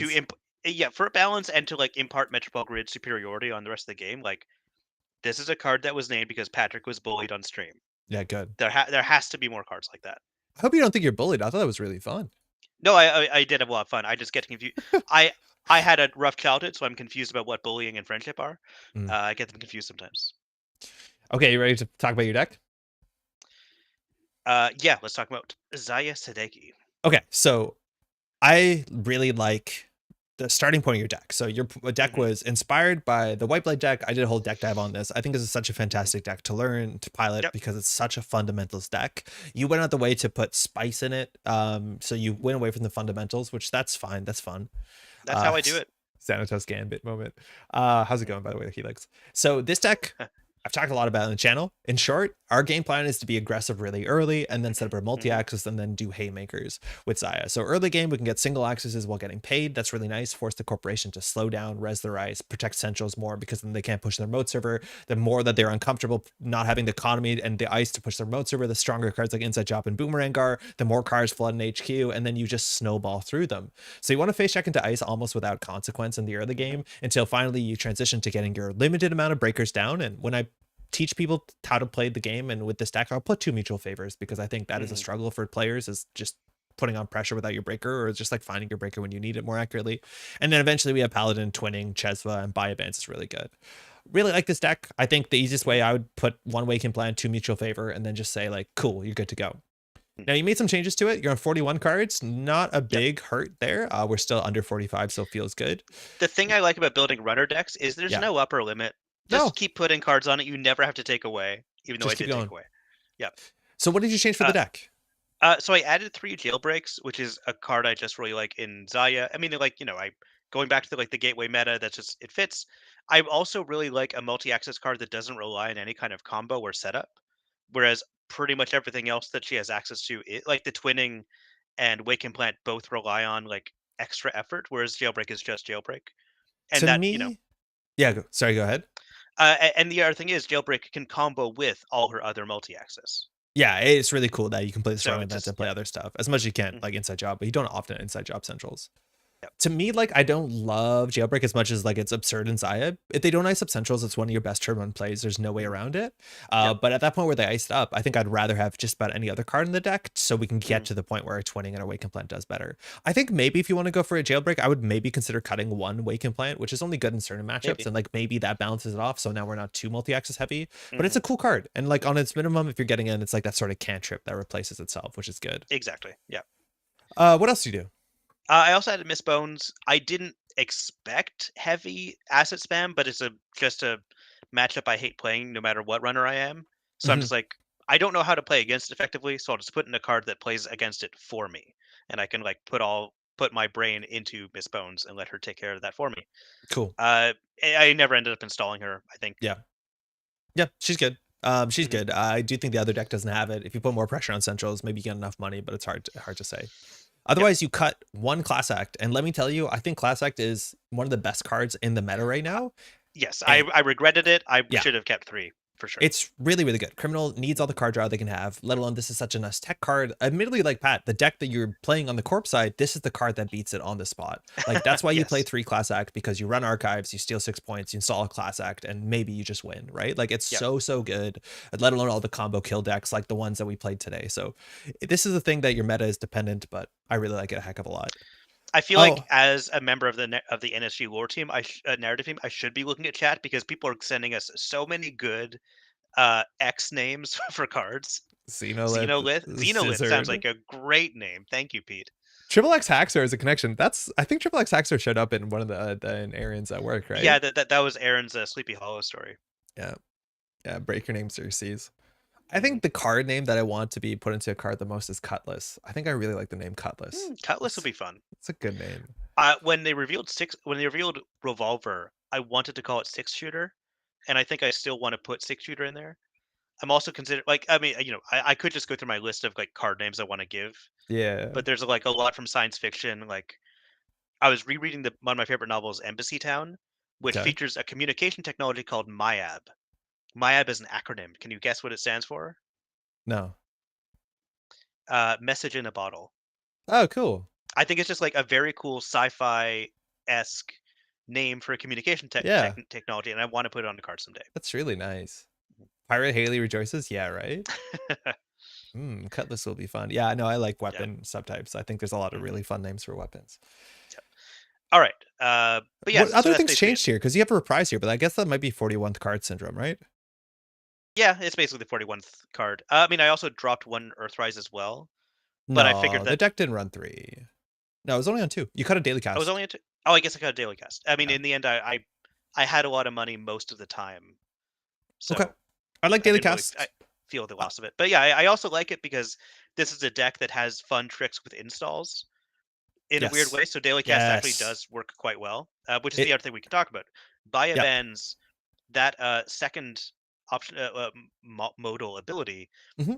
You can use the credits from Chesva if you're successful on a central server Yep. to install cards from hand using buy bans. It's sick. It's sick. You have It's bad it's sick. publicity. You run archives. You have like 3 credits to work with. It's so Yeah, nice, yeah. and it means And you can toss in the accelerate fact stuff that you're down.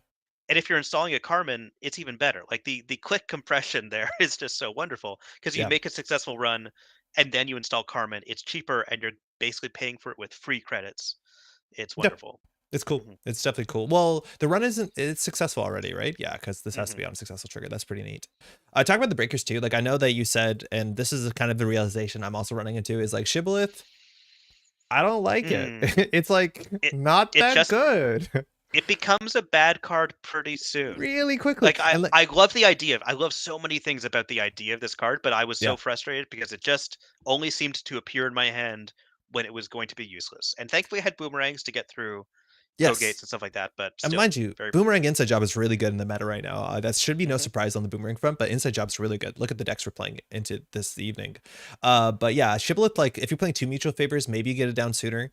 I think the engine that we saw in like Cable Carnage is the second place Sable list. I kind of like that a hmm bit better. Where if you play an Amakua, not that it's really good right now, but as a backup breaker, you're not punished for having it. And then you can maybe shave some influence. So like dropping a Paladin Puemo and saving 1 influence by playing a Mystic Miami instead is really interesting. And then you can go out the way to consider playing Unity or Echelon.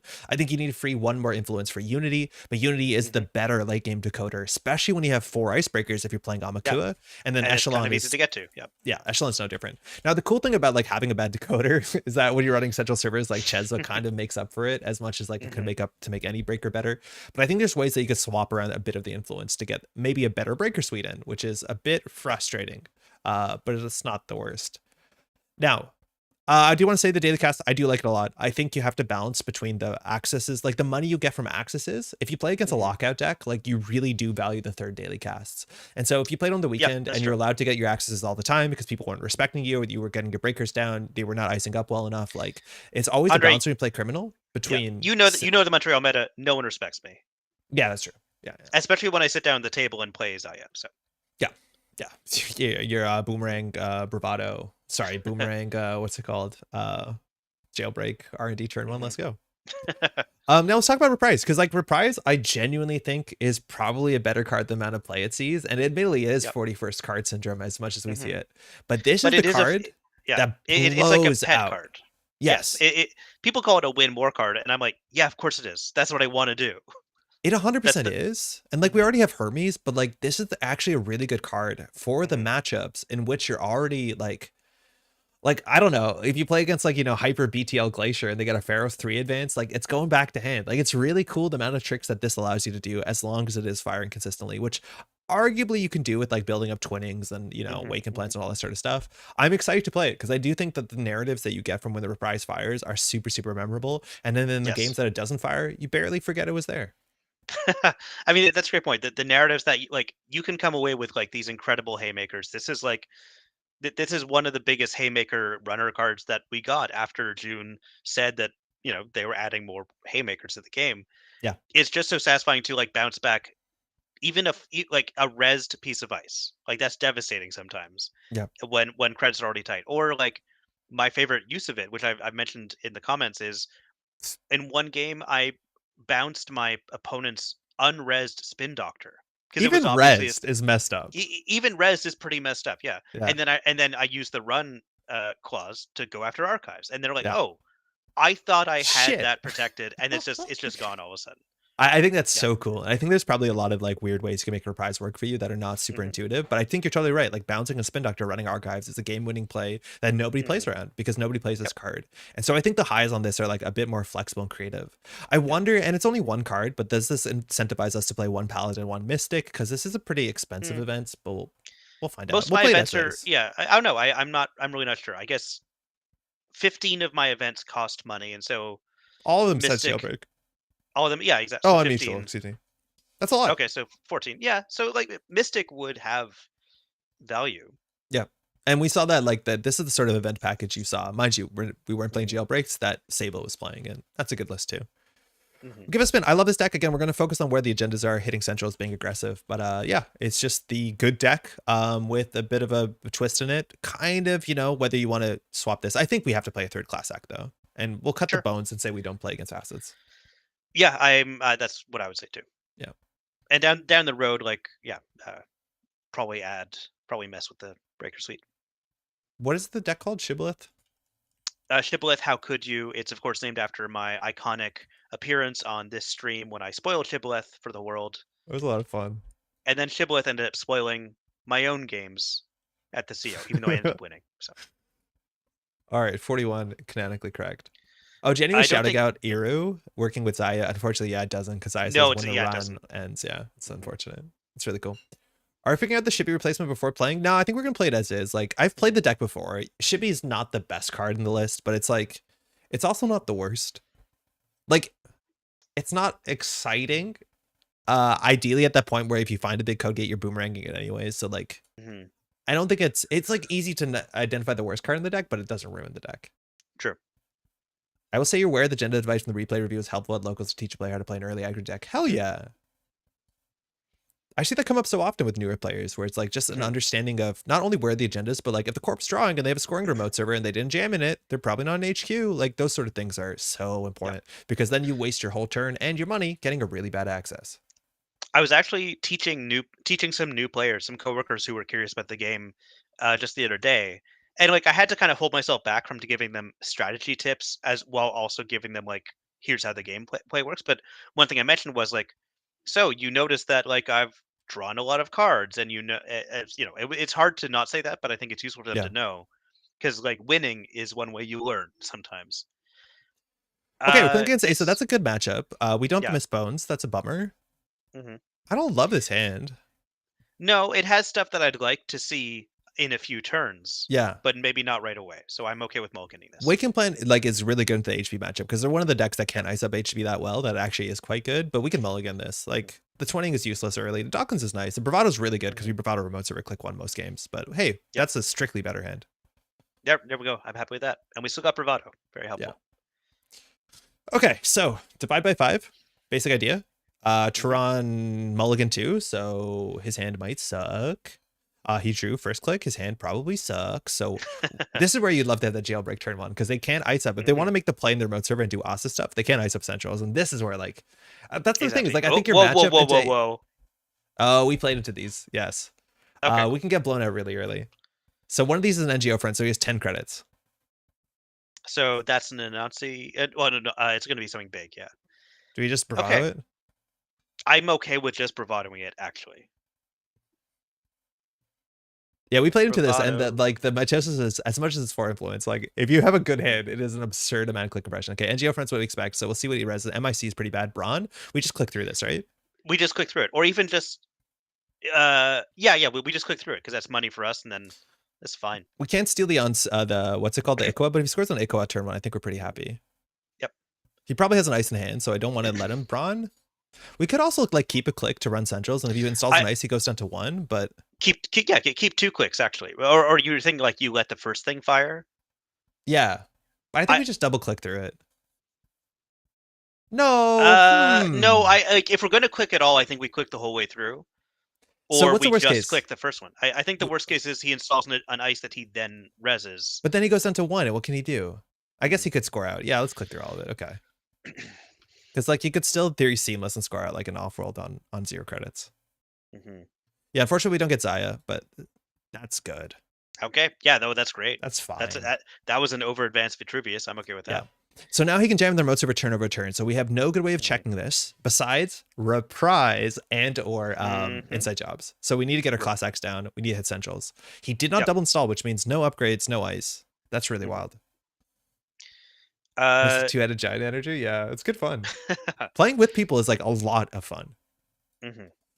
So where are the agendas, Pat? We've drawn through 8 cards. We've drawn through 8 cards. We've seen one agenda. I would guess that, like, yeah. I mean, first of all, R&D is open, and also most of the agendas are still in R&D for sure. I would. That's so this is why probably an agenda in server 1. But sorry, go on. Yes, because there's at about 8 cards. You're expecting about 1 in 5 to be agendas. There might be an agenda here. If there's an agenda, it's either in server 1, and if it's not in server 1, it's not in the hand. So then it's an R&D. But there's a chance that this is Rashida or Tranquility, and then it is in hand. Makes a lot of sense. Yeah. Can we pinhole this? Do you want to waste the pinhole on what might be an agenda? You know what? It's free. It's Rashida. You know you get Zaya credits if you pinhole R&D. What? I didn't know that. You must have missed it. This is I must have missed it at the Zaya seminar. Okay, cool. Yeah, there's pinhole R&D. Let's do it. That's pretty fun. Because you access cards during an R&D run. You know what? I can't deny it. You're right. Isn't that sick? It is Rashida. Yeah. And there we go. Isn't that cool? I had no idea, but that's amazing. Okay, cool. So now if we run HQ, we have to be worried about Drafter because it installs Rashida. So I think here we could just like dump our hand. Like we have exactly enough credits to dump the damn hand. That's true. We'll be at 2 credits next turn. You don't want to. I guess we've already gotten our Zaya credits, so I'm not curious about access on R&D. Yeah. Yeah. Let's. Well, I mean, let's do. Sure, let's do all of it. And then we draw 5, bottom 1. Well, we've got 2 boomerangs, so we can bottom one of them safely, right? That makes most sense. Okay, boomerang's the way that we can test the remote server. But unfortunately, we've gone a little low here. It's worth noting the deck doesn't have dirty laundry. So as nice as the triple install there and get a class act draw, like the filter draw is, it's not a great spot to play out of this area. Fully up, okay. They drew. So now we've gone through about 11 cards after install. So that hard to tell because the deck is running on Geofront. Do we spend our whole turn checking that? Or do we install Boomerang for 1, check it, and spend 2 clicks? That feels gross. We definitely run R&D. Like, yeah, like why don't we draw and maybe get a jailbreak and then run R&D? Oh, the deck does have jailbreak. It does have jailbreak. You think it's more likely for this to be an NGO front or an off-world office? I think it's more likely it's an off-world office. Well, except they wouldn't necessarily put that behind the brand. Why? I don't know, because maybe they think the brand isn't. They installed it before they fully opt. Maybe they were looking for ice and they didn't get it. That's a good point. Yeah, so it would probably not be something that. God, okay, wait. You're right. We draw. We then we jailbreak and then we reprise the Brawn and then we win. Yeah. Oh yeah. Oh God, yes. Draw. Damn. Okay. Damn it. Good cards, but damn it. Okay. So we can still run R&D and get a reprise trigger. Do we install Chesva first before we run R&D? No, Or I no, think that, the that only way we prevents get the out of this reprise. is, is we need to get up to Stroke Gamble credits anyways. Mhm. Yeah, we'll get the agenda off of R&D. Yeah, no problem. No big deal. Come on. Okay. It's worth knowing the deck is running a lot of traps, so like getting access Yeah. to trash and geofronts are good. So we know that's in That's hand. true. Like, that might be a cerebral or something. So now it's too late to boomerang the remote server, but I do think that's an agenda. I think we might have wanted to go for it. Do you think we just do credit here? Um, And then next turn we do Sure Gamble, Chesva, Baya. Because if they're scoring out, they're not icing. yeah, that's true. Like, we want to make sure we have Sure Gamble next turn. Yep. Yeah, let's do it. Credit. Okay. Yeah, we'll have 7 because of daily cast. But if they're scoring out, they're not icing. We know Mitosis up the top isn't ice. But like, if we do reprise the Brawn, it's going to be so disgusting. I know. And then Reprise lets you run the same click. It's brilliant. Yeah, it's so good. It's an edgy. Okay, nice. It's fine. So now they're going to push. The fact that they're resing it and popping it out of turn suggests that this is something important in this server. So we know Mitosis in hand. But hey, R&D's open. They didn't do their install. What is this? We run that. Okay, so do we draw or no? Do we just do Baya bands, right? Oh yeah, because Baya bands. Hold on. Well, do we Chesva Baya? We could do Chesva. We could do Chesva, Baya R&D. And then we put the boomerang on here. And then we run click. Yes, sure. Classic Baya draw is sick. Okay, Carmen, Hermes, Wake. I think we want the Hermes here. All good, but Hermes is the one we want.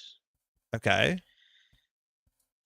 And you're saying we install the boomerang using Oh, I hit I hit the pay for. I wanted to install. So sorry. I accessed the card though. Yeah, we saw it's a Hagen, so I think we're just gonna eat that trigger. Nah, that's not nice. Nah. Thank you, though. Yeah, well, we've now gained information. It looks a bit... Yeah, we can't take that. Sus, as the kids are saying. So if that's the case, I think we just let the Hermes... We install the Hermes and we move on with their life. Sure. We know they have a Hagen. Hagen eats Chesva really bad, though, which kind of sucks. Yep. Can we at least gamble first before the Hermes? Yeah. Yeah, let's do that. Yeah, we wasted a lot of money there because the Chesva was useless. That's okay. We can do better. It's Rashida. Okay, that makes sense. We definitely would have. So now they drew. They have Mitosis, and that's a problem. Contesting Rashidas is really important because now the Mitosis will have the targets. Now they have to build new servers, which is really ugly when they have a Brawn that they want to score behind. Yeah, that's true. The Brawn is the best one they have. We know 2 cards in hand, and the problem is the face check on the Hagen eats the coffee. It drinks it. Okay, so Boomerang doesn't get through that. That's probably the Brawn. We can boomerang run that. Ideally, I think there's an agenda mode server. They probably have a seamless right now. We know a Mitosis in hand. This is one of these is the Hagen, and it's more likely to be an R&D, I think. So what do we do? Yeah, I think we have to draw. We have to do boomerang into. Let's draw. Let's at least use our daily cast. Shit. I was going to say that we really want. This is where you want the jailbreaks, but it's card draw is obviously very good. But twinning is important that we start building, especially if they score out next turn. Yeah, I don't know. I think I like the Earthrise here. I think we need to start building our multi-axis because if they score out, we open up R&D. Right? Okay. Yeah, I see that. So the problem is like, how do we get the twinning to work for us? Right. Because this turn we still want to do boomerang run, right? I don't think we can afford to. All right, so let's draw again. Yeah, and then we get another install. That's not a good one. So now we can't get a twinning this turn. Unless we do install and then install boomerang last click, which is pretty bad. Yeah, installing that or installing Wake are both pretty bad. I think we just draw once and install the twinning and lose a charge on it. Sure. Pete, I just watched my game back and I need to stop playing so much like an Anarch. Yes, you win Anarch. And that's, I think, where the agendas are. Is like, we clearly didn't have agendas in hand. Paladin install gives one. It does, but it eats the twinning because you use the credit before twinning comes down to see the credit. Yeah, exactly. So you have to play twinning and then install something with Paladin to really actually benefit from it. Yeah. So you see, it doesn't work. We'll still do it because it's cheaper and we have enough credits to work with. But if if Seamless is out here, at least we have an open R&D. And then we can run and we can even just boost a breaker if we were install something. Yep. I think the worst part about the Reprise is that it sticks in your hand. It's the most likely card to ever trash with Weight Complaint. Yep. We're one pinhole down too, so like things like the defensive upgrades get better. Oof. Ice first, double advance. Okay. So they're probably going to do double advance score and they can repair. They need to score out a really good thing here. I think running HQ, right, is pretty high likelihood because we've gone through a lot of cards. We've only seen 2 agendas and we've gone through almost 20 cards. So yeah, so just boomerang HQ, run. Yeah, that's C2. probably it, right? Yeah. And then we can go back potentially off of this. Again, we need to force them to res their ice. We should have been doing this, I think, a turn ago because they don't have a lot of money. We might have been needed to be a bit more aggressive. Yeah, and then we've got to steal something here because that's fine. But we'll see 2, and we'll get 2 credits. And we have a Carmen coming down that actually breaks us for 2 credits a turn. Not only will we see 2, but we're going to bounce that advance card, and we're going to bounce the brand. Good. Oh my god, we're going to bounce the brand. Wait, so no, hold on. This is actually really interesting. Do we bounce the drafter and then the agenda and then go back? Because I don't think we can challenge the remote server. But we don't have multi-access on HQ. Yeah, but it's a 1 in 4 to win. Potentially. I mean, you're actually right. That totally makes sense. And that is the Reprise spirit. The Reprise spirit is try and win.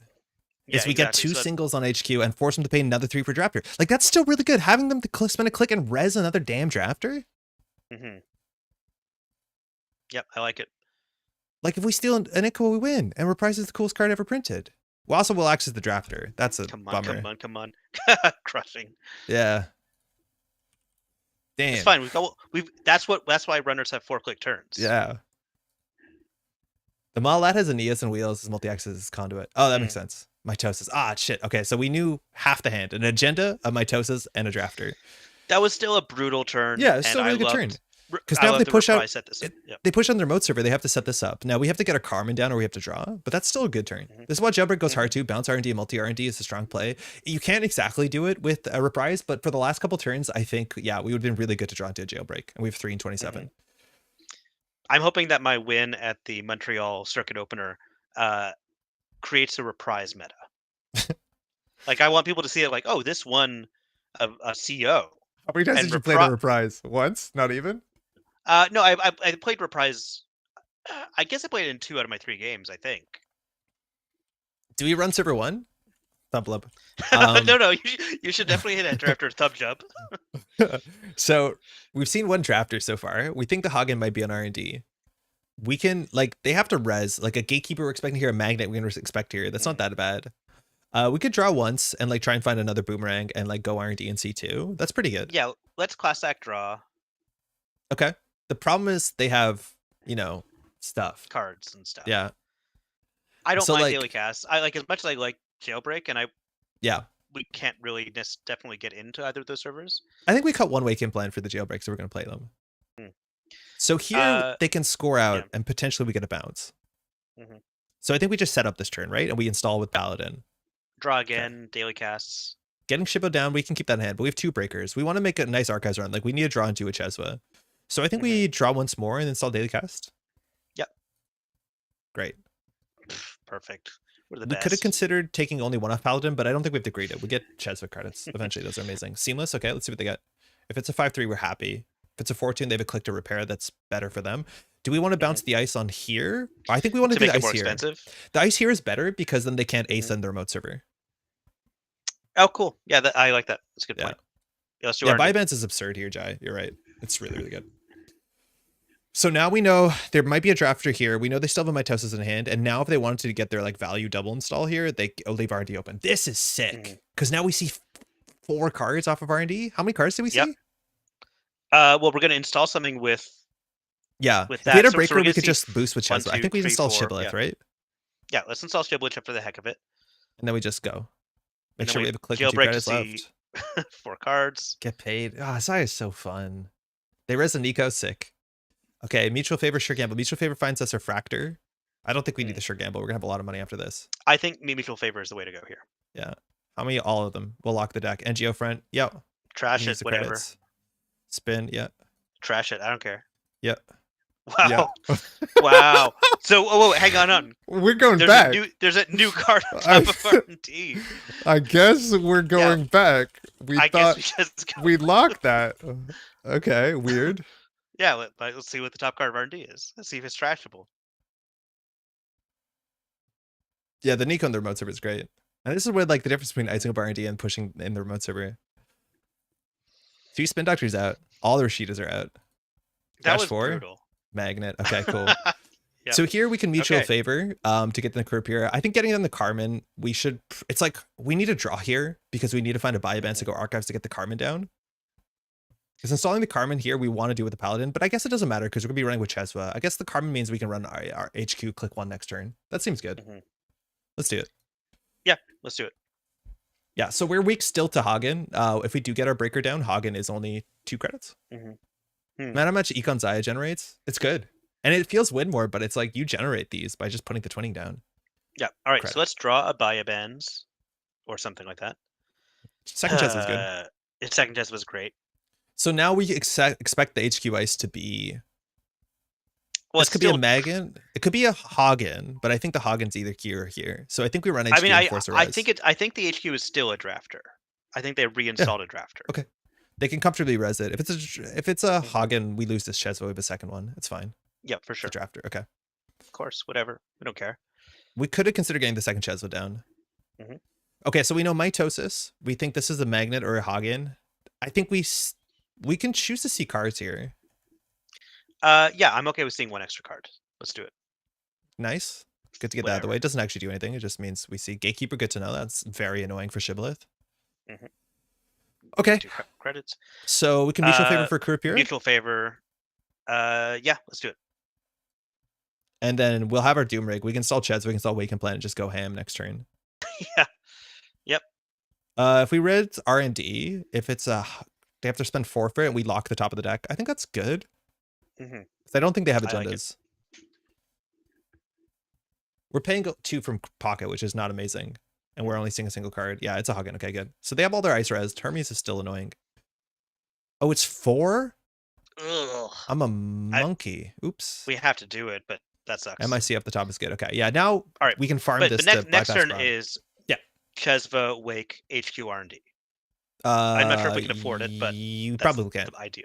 Because it'll pay us to do the thing. We also know that they break lock next turn. Okay, they just broke lock again. So this is probably an MIC. Magnet's actually really good into Shibboleth still. Okay, so we do Chesva, Wake, run HQ? Yep. And we don't want to draw because we don't want the Wake to kill something useful. Yeah, we'll draw after. Like, this is sick. Like, admittedly, we probably don't want to see 2 cards here. They actually could have drawn into agenda because they broke lock. It's actually worth seeing 2 cards, especially because it's money. But now we're at like Doom Rig, so, at least on Centrals. We'll see 2 because I think okay. So it's good to know that's a Gatekeeper or Magnet. Okay, that's probably the Magnet. Probably Magnet. Yep. And then we're charging Wake, and then we'll draw last click, which seems a bit busted. Okay, no choices. So they still have to jam 2 remote server cards on remote server. Now with the Nico, they'll fire. But here they're going to spend 3 on this. We break this for 3. We break this for. It's actually really expensive to run R&D. We have to make our money back. Yeah, it's pretty annoying. But like HQ is still, we can still make 2 credits on every run on HQ, and right now it's free with the Chesvas. Like, this seems fine. So that's either the Gatekeeper or the Magnet. I think we force them to res the Gatekeeper. I would like that. How do we start here? We definitely want to be running Centrals. HQ at a minimum is free. So we can run HQ, and then we can run R&D and see like 4 cards. I think that's probably the best play. Yeah, then but we can can bounce we this. afford like they can res anything? What do we think this is? That the Magnet on R&D? This is probably the Magnet, yeah. Okay. Which that's, unfortunately. So this is 3 6. and this is 7. But this we have free. 4 free credits. So yeah, sure. And we'll make 4 back from yeah. And if we hit an agenda, like maybe we have to do credit play around Ikoa to some extent.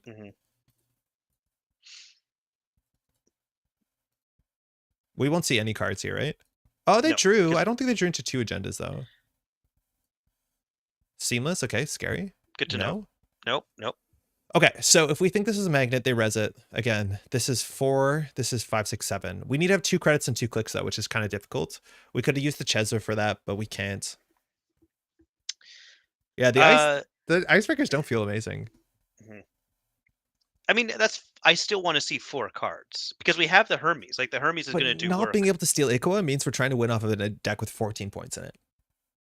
Especially when all the Iquas are probably still in the deck. Okay, so click for credit. But then we have 8, and then this is... Sure you don't run R&D without Chesva money? Yeah, maybe we just wait a turn. Maybe we could have got the credit there off of Zaya, and then we just set up. That might be correct. Okay. Yeah, do we I'm... buy a... No, you don't buy a archives. We draw first. No, we draw. Then buy archives maybe or something. No, we don't because we don't have Chesva credits. Yeah, we don't buy without, let alone we don't even know if we're going to hit a target. This is where like the daily casts are really good as like a way to just fuel you in the background. All right, we'll just draw. Bravado's good. Jailbreak. Yeah, why not? Oh man. I think we'll just do credit here. That's enough, right? You don't want to draw once more? For what? Come on. We need money, I man. don't know. For fun. Although, the Jailbreak R&D is going to be brutal. Yeah, it's brutal. Get in there. It's going to be a lot. If they score out here, like R&D ice gets bounced. I wish runners had more Dripicon than daily cast at the moment. Bill, I don't know if you're sarcastic or not. You should see the companions. I feel like no one wishes anyone had Drip Econ anymore. Ooh, really good, because that means they actually have a whole turn here to respond. Mm. Like all the other options feel bad. I don't know. Daily cast is sick. The companions are sick. Chesva's 2 cards a turn. It's absurd. They draw. Okay, we actually might want to go HQ. The companions are... The threat here is that they have a seamless in hand. If they have double seamless, they can win. I still think we want to consider going R&D here. They only have 9 credits, and we know that's not Rashida, but if that's the Iqua on their remote server, they can win. Yeah, I think go R&D. We're going to see like 6 cards. Okay. Oh, they overinstalled this, though. Wait, hold on. I didn't realize that. So this is maybe the MIC. Could be a Gatekeeper. Gatekeeper, we have to do boost. How terrible is... Oh, shit. Gatekeeper's really bad. Yeah, it's really bad. 1, 2, 3, 4, 5, 6, 7. It costs 7 credits, just about. This costs 4 credits. But again, we do get through. Do you want to do it? We do get through, and we have enough to steal an Iqua, so yeah. God, Shibboleth is so bad. We're gonna get all of the money back, so I'm okay with this. Yeah, let's hope. If it's an MIC, it's also really ugly because it's expensive. At least we have 3 clicks. This is where like this is such icing on top of a cake that we really don't need. That like time to pay the Shibboleth tax. Yeah, boomerangs also would be really good to draw into. So if we pay 8, that leaves us with enough. Yeah, we have exactly 2 credits. We didn't do any of the math, but we have exactly enough money to be able to what's it called? Steal the other thing, the Iqua. Yeah, Amaku would be pretty reasonable here. Let them shuffle into R&D. I don't think they will. They'll just draw into hand. Is the reason... Oh, yeah, you're right. No, because then they draw 3. I don't think we can afford to do HQ pressure this turn. Sorry, Pat? Is the reason Amakua wasn't in this original list because Mavirus is so popular? Such a big tell. I don't think you reveal that. Us giving that information is way worse than we'd think we're losing this turn. But they didn't want us to bounce it. That's the recon, right? Like, that's the idea? Yeah, but like we think we lose this turn? I don't know. Anyway, let's see. All the cards? Brawn off the top? All the cards. Vitruvius, okay. Paladin's gonna eventually throw itself into the ocean. I guess we'll bounce an ice. So it's Brawn into MIC into the game. And there's the game. Yeah, if you don't see an agenda on their remote server, they have to be somewhere. Gatekeeper, reversed accounts, sick. Yeah, we got so much money out of that. GG. That's a really good matchup for us, though. That's a really good matchup. Comparatively, how easy it is for Corpse to make money without another sub to piece in times just feels bad. I don't think it's that easy for Corpse to get money, right? Like you can contest their assets. The operation economy is like getting slightly better. Thanks for the game. But also like corporation economy and runner economy is different. Like corporation has to res ice once. I miss playing this But deck. I'm still glad you chimed in, Bill Rye, the Jewish guy. Because I like saying your name. Is today the last day of Hanukkah? It's tomorrow, right? Oh, I'm such a bad, non-observant half Jew. I think so. I could bang on my bedroom wall and ask Stuart. All right, let's turn it back. This deck is such fun. It is just such fun. Runner, do you want to cut out Awaken Plan to get down to 40? Yeah, sure. Let's cut one Awaken Plan, right? And then we can play another Reprise. You hearing what I'm thinking? What I'm thinking? Yeah, because we've got room to go up to 41. You know. I know. Yeah. Runner deck building is fun because it's only additive. You're never subtracting. It's lovely. Never subtracting. And that's the thing, is like we're already playing less than 45. So like Zaya was worth it. Yeah. Seeing Bill in chat reminds me, I had a girlfriend, I know, woo, who was scared of the Bill Nye theme song. What? And like, unfortunately, we dated at a time when I was a good person, and like, Huh. she handed me a vial of the one poison that could kill her, and trusted me not to use it. And I didn't. But knowing that I could just start saying Bill, Bill, Bill, Bill, Bill would like freak her out. Like it was tempting. I was always tempted. I think it's been a while since I've listened to it, but I always remember as a kid being like, they put a lot of effort into producing that song, and it was worth Mhm. every single penny. Yeah, it absolutely was. It was really worth it. I think there's a whole lot of like pop music that, like, my parents didn't really expose me to pop music growing up, that like I learned either through obviously Bill Nye or like Weird Al. Yes, Weird Al is how I know about so much of like grunge Yeah. music. Like I think the Running with Scissors polka Yeah. compilation had so All many the songs that polkas. like yeah, exactly. Like I so many songs on that compilation that like I would go on to enjoy, but I would like, oh, this is an interesting like rock cover of a Weird Al polka song. I think there's a lot of songs I've heard Mhm. more as Weird Al versions Yeah. than not. How terrible did I come across talking about an ex's weakness for Bill Nye songs? I think Well, pretty bad. it's a weird We'll edit story. that out of the pod, It right? seemed like you were happy that you were in a shit bag. Like you wanted Yeah, praise for exactly. that. Well, exactly. Yeah, I do want praise for that. All right, prop. Cool. Mhm. That's a good reprise target. You think what I'm Mhm. thinking? Oh, I'm thinking what I'm think. Wait, that's it. Yes, they advance a card and then we reprise it immediately. That sounds a good time. There are songs I only recognize after I've translated them for polka covers. Yeah, yeah, you know it's good Yeah, then. How's it go, exactly. by the way, Six Whoopers? Mhm. Okay, so running to prov is not the best thing. That being said, getting some information is pretty good. Bravado into ice, whatever. Chesler early, okay, fine. Paladin early, great. Class Actor early, a bit expensive for this hand. Do you think that we just Mhm. Bravado whatever they ice up and then we do Paladin and then just like chill? I was gonna say, yeah, that makes sense to me. Pete Jones, until a moment ago, I had never heard the Bill Nye theme song. Things were better before. I don't. Were they better before because Whoa. you didn't know What? that there? We got my Tysons again. This is a Dude, different person. This is a the different player. one What's day to happening? play like all the reprises. So this is probably an All right. NGO front. Yo, Pat, I paid for what's that? There was a series of educational videos that had this opening in which they went through like this 3D museum they made. And I don't remember the name of it, but the Wow. song is so absurdly good. They always showed these Hmm. movies in school. I don't know exactly what you're referring Somebody to. will know what I'm talking about. But it has eyewitness. I think they're called eyewitnesses, the Eyewitness, films. maybe. Oh God, I the opening song is so absurd. I know the Scottish band Boards of Canada. Like their music, I don't know if it was intentional by them, but it sounds like the kind of music that would be in the background of some of those videos. Okay. Uh, The eyewitness theme bangs. Okay, people know what this is. It's so okay. absurdly good. It's just so good. Mhm.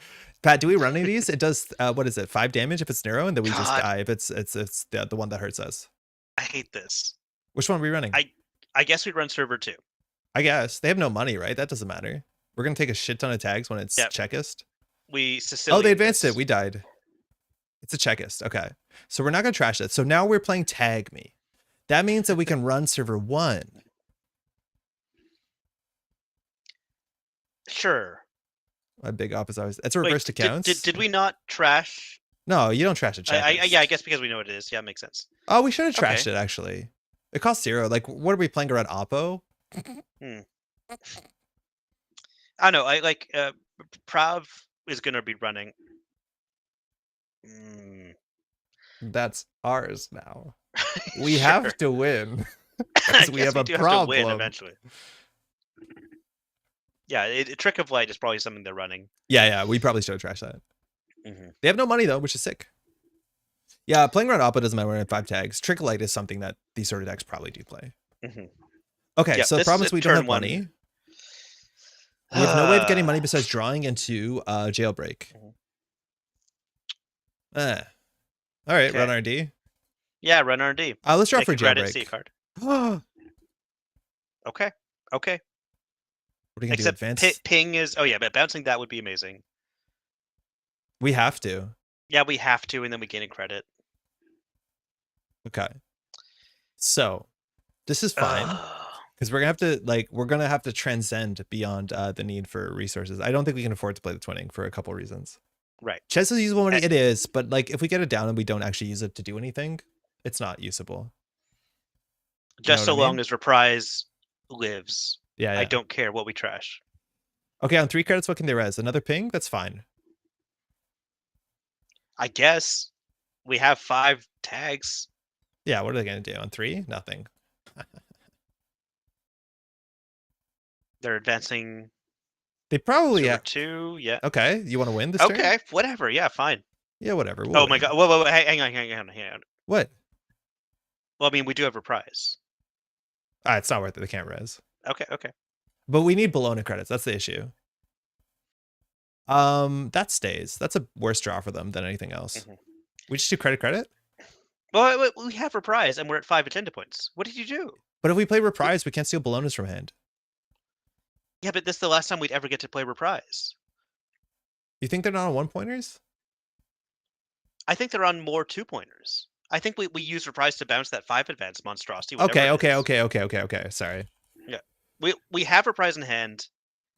You're right. One last chance to use it. Okay. And they have no money. Cool, no, Pat, you're totally right. Yeah, thank you. Wait, I was going to suggest we bounce the super advanced card, but well, we know it's a Scion. Oh yeah, that's the Scion. I forgot. Sorry. Yep. I thought you were doing this because you wanted to win on Centrals. I do want to win on Central. Of course, I want to win on Central. Okay, so they have it. They our have opponent it checked. says they have the win card in hand. Yeah. Yeah. It was the last time to do it. So anytime they top deck an agenda, they jam in their remote server. Okay, so now they can afford to res this ice. We're not playing diversion of funds. That's okay, but we need a face check R&D with anything we have. If it's a mess and chess, we lose our credits. That's fine. Yep. Do we draw for a jailbreak here just in case? We can't. There's no way we can get in when they have 9 credits, unless it's like a Vasilisa. Okay, we'll draw. Fuck. Okay, well, jailbreak HQ. That's money. No, I think we keep this so we lose our money in the mess chest, then we jailbreak HQ so we have money. Because we're gonna lose our credit here to the mess chest. I understand what you're saying. That's pretty good. Yeah. Oh, this one ends the run a bit. Damn it. We have inside jobs, man. This is totally fine. Damn it, we gave them threat 4. Ugh. Yeah, that's on us. Sorry, Mela, I blanked it because you did caps. I do have core memories around the eyewitness theme. I just didn't know what it was called. There's 2 of them too. There's 2 recordings on the internet. One of them is better than the other. Oh, fuck, I'll have to look that up. Oh, well, that's fine. Do you want to not take the credits so that they don't have them? I think if they take the credits, like we can't play around market forces forever. Okay, they can have those credits. We might as well have the money. Force them to do it. Oh, Awaken Plan's pretty good. Okay. They could score off the top of the deck if they do that. That's fine. All right. So we think that's a ping, right? Yeah, probably. Do we just bravado it? Then we do boomerang run R&D? We cannot boomerang run R&D. That does not work. It has 5 end the runs. It has 8 end the runs. I just don't want to take more tags. You know what? I can see where you're coming from. Yeah. Just need a casual 4 boomerangs. We'll inside job it eventually. We could like wake and plant boomerang run HQ. Like I think we need to run R&D and have multi-axis. Can we wake and plant credit bravado HQ? Who knows what we're gonna keep? This is the ping, right? Lose, yeah. It's probably the ping, but I let's just hit this and see what happens. Fuck. That was the worst possible option. That was the worst possible option. Now I don't want a bravado. I just want to run because if it's a mess and chesto, we know they have market forces. Like we want to use the credits on the turn bravado comes down. We know in hand. You see, this is exactly why we did this. Oh, we could have had no credits actually. That would have been better. But they're on 1. So now we just draw an inside job. Yeah. Yep, I see what you mean. I see what you're saying. Maybe you should hit the check is against and have 15 end the runs. So they didn't draw an agenda because they would have shipment from Vladed it, right? Install data dealer, sell Bologna. Yeah, we got to get duck under this bad boy. Okay, so we need to find an inside job. That's the way we win. We could get through this with the boomerang, but we have 1 more on the list, and that's kind of sailed. Patrick Sklar. Okay. Patrick, that's my name. Sklar. So we need to get them to the point where they consider market forcing us, but like almost they don't. Because here we can do bravado into the mess and chest. So be on 6, we do credit, inside job R&D, see a single card steal Bologna win. Do you think they have it in hand? Why are we bravadoing the message escrow? Doesn't that It's a don't click we for 3 just come? credits. But we lose 3 credits. What credits? Oh my god, you're right. Okay, yeah, sorry. Okay, so the thing is we need to get in with 5 credits. That means we need 7 credits. So if we do bravado, credit, inside job, we can see a single. The only multi-axis we'll generate is between the wake implant. The only way we get the wake implant to work for us is to get through the message escrow. Yeah. Which we have the boomerang for. Never mind. Yeah, I know. You see how it was bad for a moment there. You Okay, think we do? You think go for it? Bravado? Yeah, let's Credit? start with the bravado for sure. Inside job. Oh, we could have gone server 3, actually. That might have been interesting. There might do damage, but we could have got 1 more credit, so it doesn't really matter.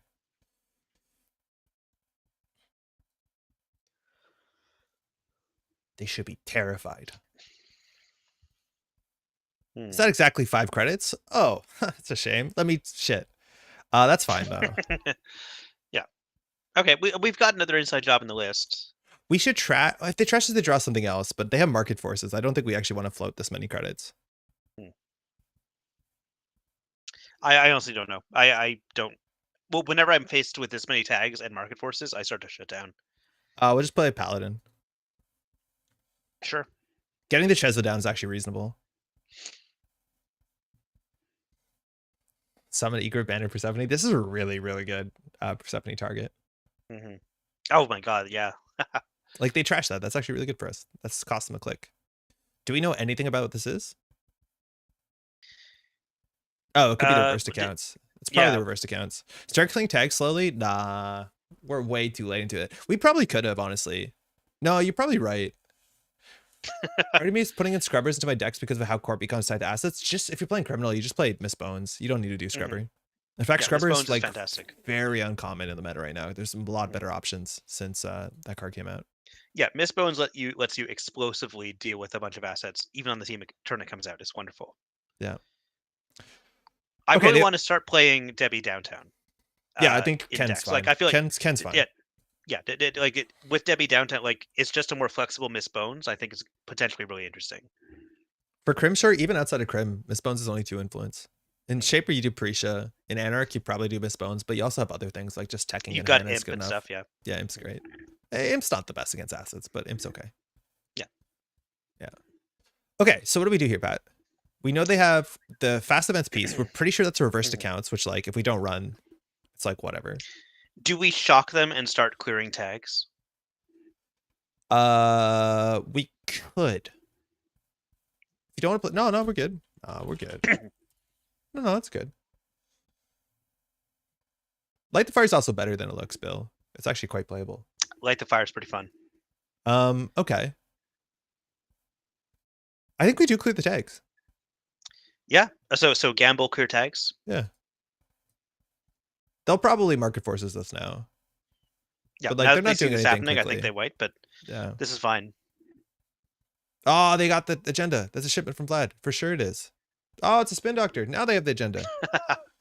Now they definitely have the agenda. But. Do you think this will give us more tags? Because I think we bravado this. There are 2 versions of the theme. My brain has been reactivated. Yeah, there's 2 versions, and one of them I think is better than the other.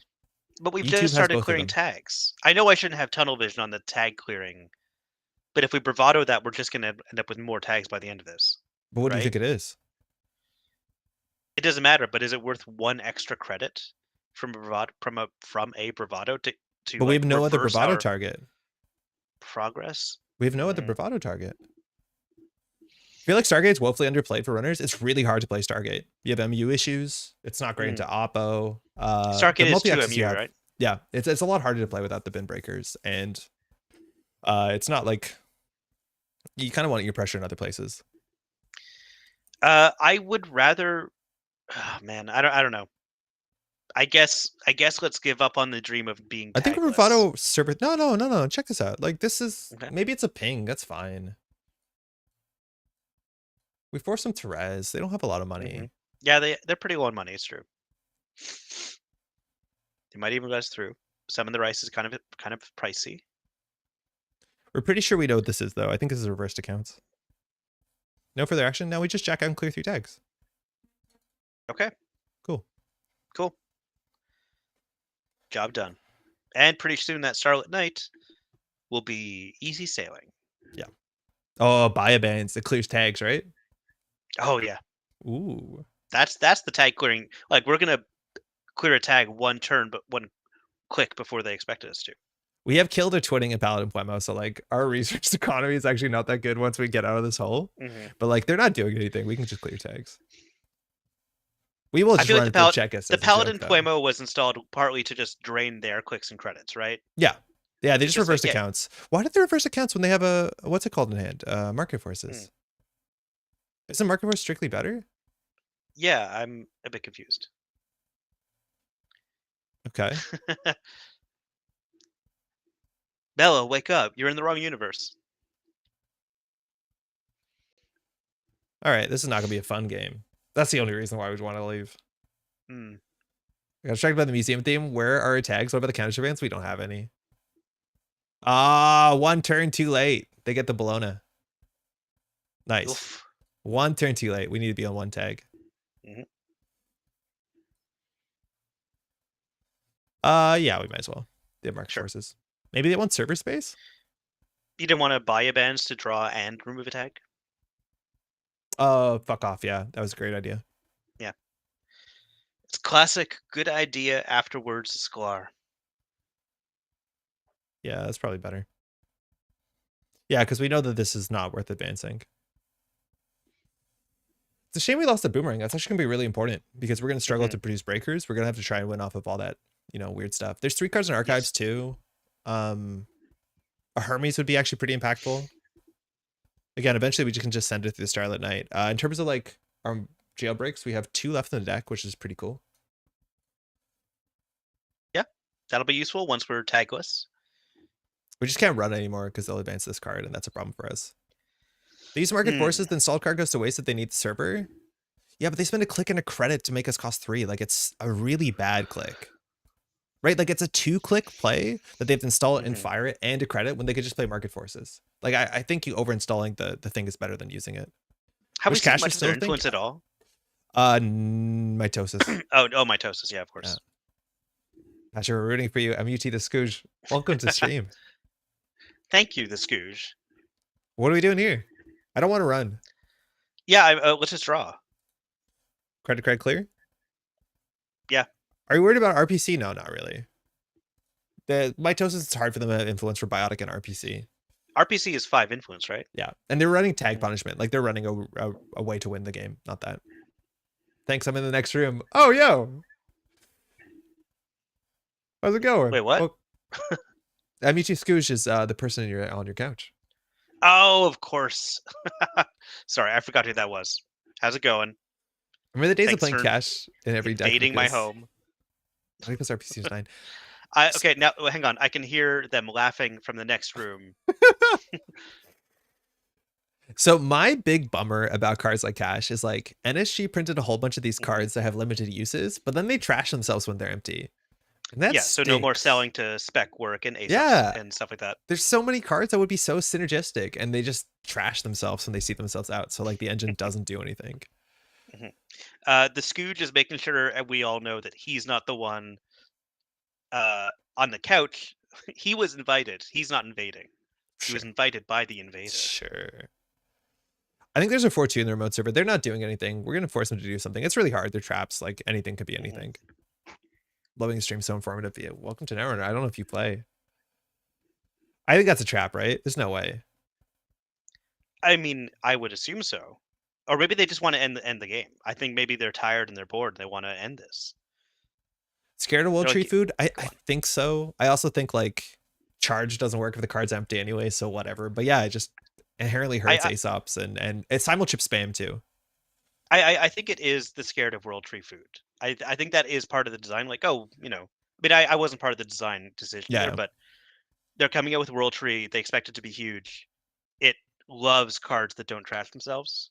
Yeah. I was referring to Arkham's cash. Okay, so I think that they clearly care about reversed accounts that they're but there's 2 out. We could consider doing credit gamble. It's really weak to Crypto Crash. We haven't seen any of their agenda suite. I'm assuming they're in Crypto Crash. I mean, they have so much credit loss cards that Crypto Crash might be icing on icing on icing. Yeah, if we go down to 2, we waste our whole turn, but whatever. I miss Aesop's piles. I don't think I ever played an Aesop's pile. You play like a you're friend of playing mine had limited Aesop's format? piles. He had to stay home from school. Oh no. I they know, over it was installed. bad. I think one of these is the ping. This is probably an agenda. They have so many traps where like I think running Centrals is a bit better than running their remote server. Starlit Night is only 2 tags. The outermost dice is a problem. In terms of our cheats, we have 1 inside job, 1 boomerang. We haven't lost any of our breakers, and we now have money. I wouldn't go that far. Okay. Well, we're now in a position where like Mess Chesvo, it is advanced 1. Do you know how expensive Mess Chesso is? Yeah, you're right. I sorry, I forgot that it's we were playing 9 credits. Shibboleth is not a good breaker. Yeah, I'm aware. I named the deck Shibboleth. Yeah. How could you? All right. Okay. All right. None of this does anything for us. I don't know. Install Chesva for the hell of it. I think we just want to get a Hermes down. World Tree Woo, Sad Tree. Yeah. Well, it's too bad we don't have Hermes in hand. I don't want to run because like giving them their advancements is pretty rough. I think the twinning is like probably not good. Like I think we have to win off of. We have to win eventually. Or is the plan to win off of Wake Implants? They will flood and or jailbreak. Right? Like we can't get this down. It's a resource. It costs 3. We have no engine on top of it. We can't run every turn. Docklands Pass is something. Yeah, Docklands Pass can't be trashed. Let's do that. Man, hurts to lose Chesva. Oh, we got another one. Rashida, nice. Now we really want to run HQ. Like a single agenda, we win. That's a really big deal. Remember when we reprised HQ? That cost us a lot. I can't believe we reprised this game and the game is still going on like half an hour later. That wasn't a win more card after all. No, it was a lose slowly card. Exactly. It was the right play. Yeah, of course it was. Yeah, okay, good. Because we didn't want a dead card in hand, and that prevented a card from being dead in hand. I'm trying to figure out why they put Smart Rate Distributor in the game. It's a really good card when you land the game. It's technically infinite economy, which is actually very unusual for a Netrunner card, but it's a really good card for like planning your turn, thinking about the future. It's not a competitive quality card, but I think it's a really good card to be in their learn to play set. Yeah, I think that kind of card is like essential to the learning decks. Like it fits totally. Like when I was teaching people last night, last night, I was able to say like, oh, well, you see now this card you installed, it has a new click ability. So not just the basic abilities over here, you have this over here as well. And that kind of opened their eyes a little bit. Like, oh yeah, I'm constantly evolving the things I'm capable of doing. I don't like this, man. Well, you got us into this, so perfect ace-off spotter. Yeah, it's okay. It's the closest thing we have to Caddy Jones, and that for that reason, it will be awesome. Oof. That's sad, but I guess you're right. I'm really worried that they're just going to dump their money into a reversed. Yeah, it's Crypto Crash. We could have put a Chesvo down. Yeah, okay. They're both cards with vans. Yeah, sort of. I think they're both cards with vans. Okay, we have a jailbreak. So we probably can go R&D at some point. Unless it's a Mess and Chesvo. If it's a ping, we got its number.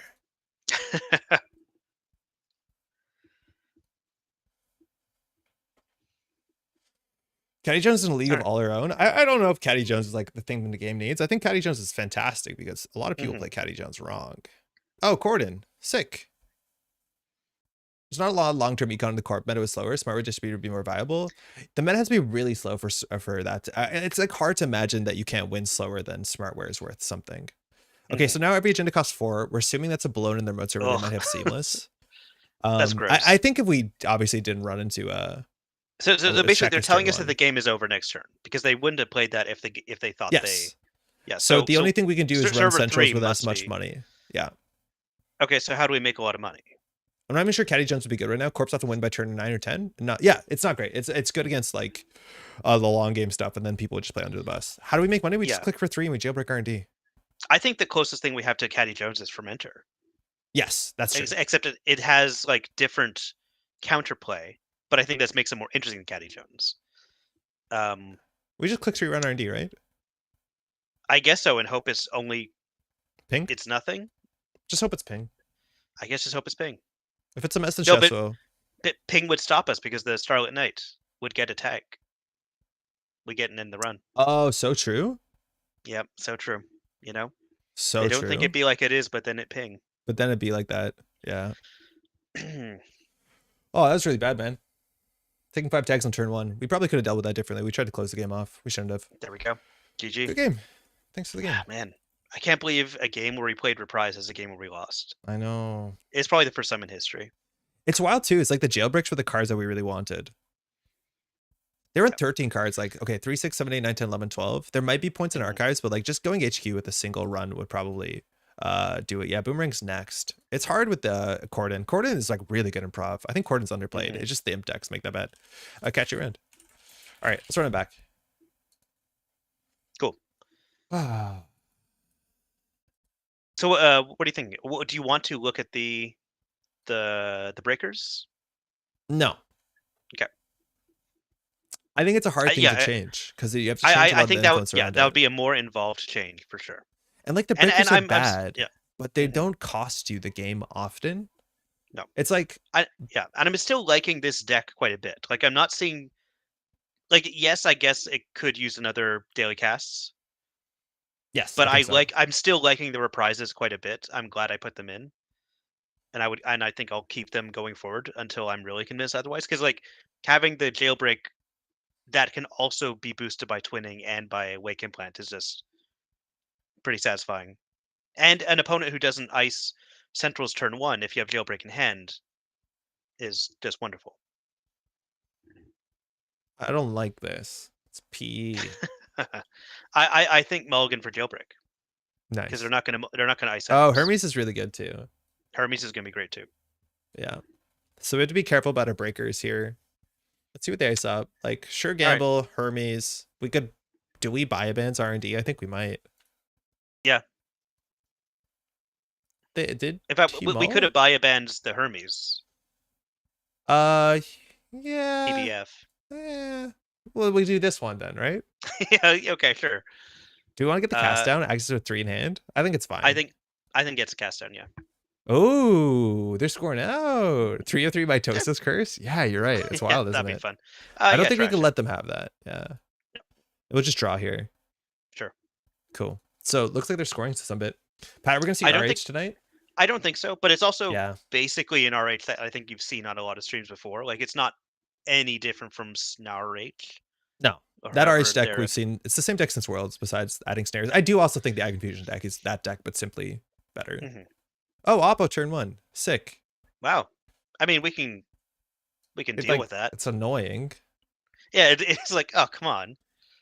All right, but we'll just remove the tags. But I also like what's server 1. I like what. Hang on. I like what this implies about this deck. This is a mindscaping kill deck. Yeah, 100%. I just never like playing Oppo outside of faction unless like you see the writing on the wall because it's I don't know. At least I feel like these tempo Oppos. I don't know if they're probably really good for the corp. So we can run R&D to get a credit, or we can check server 1. What's the worst case server 1 is?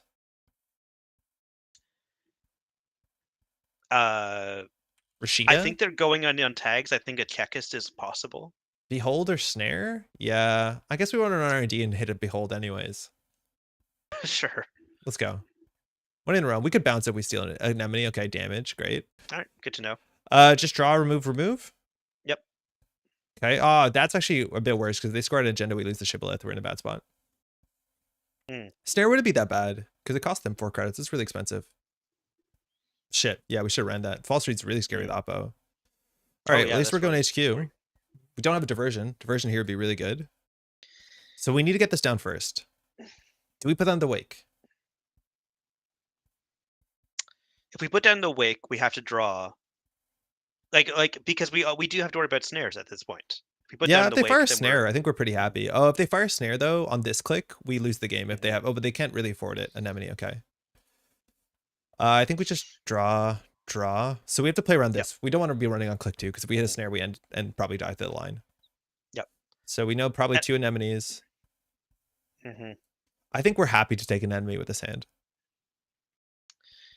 I guess so. Like, yeah, we've got a Hermes down. We just The rest bravado of it this, don't is we? the rest of it is just hit points. Yeah, Bravado HQ. But then No, the we don't remotes are there.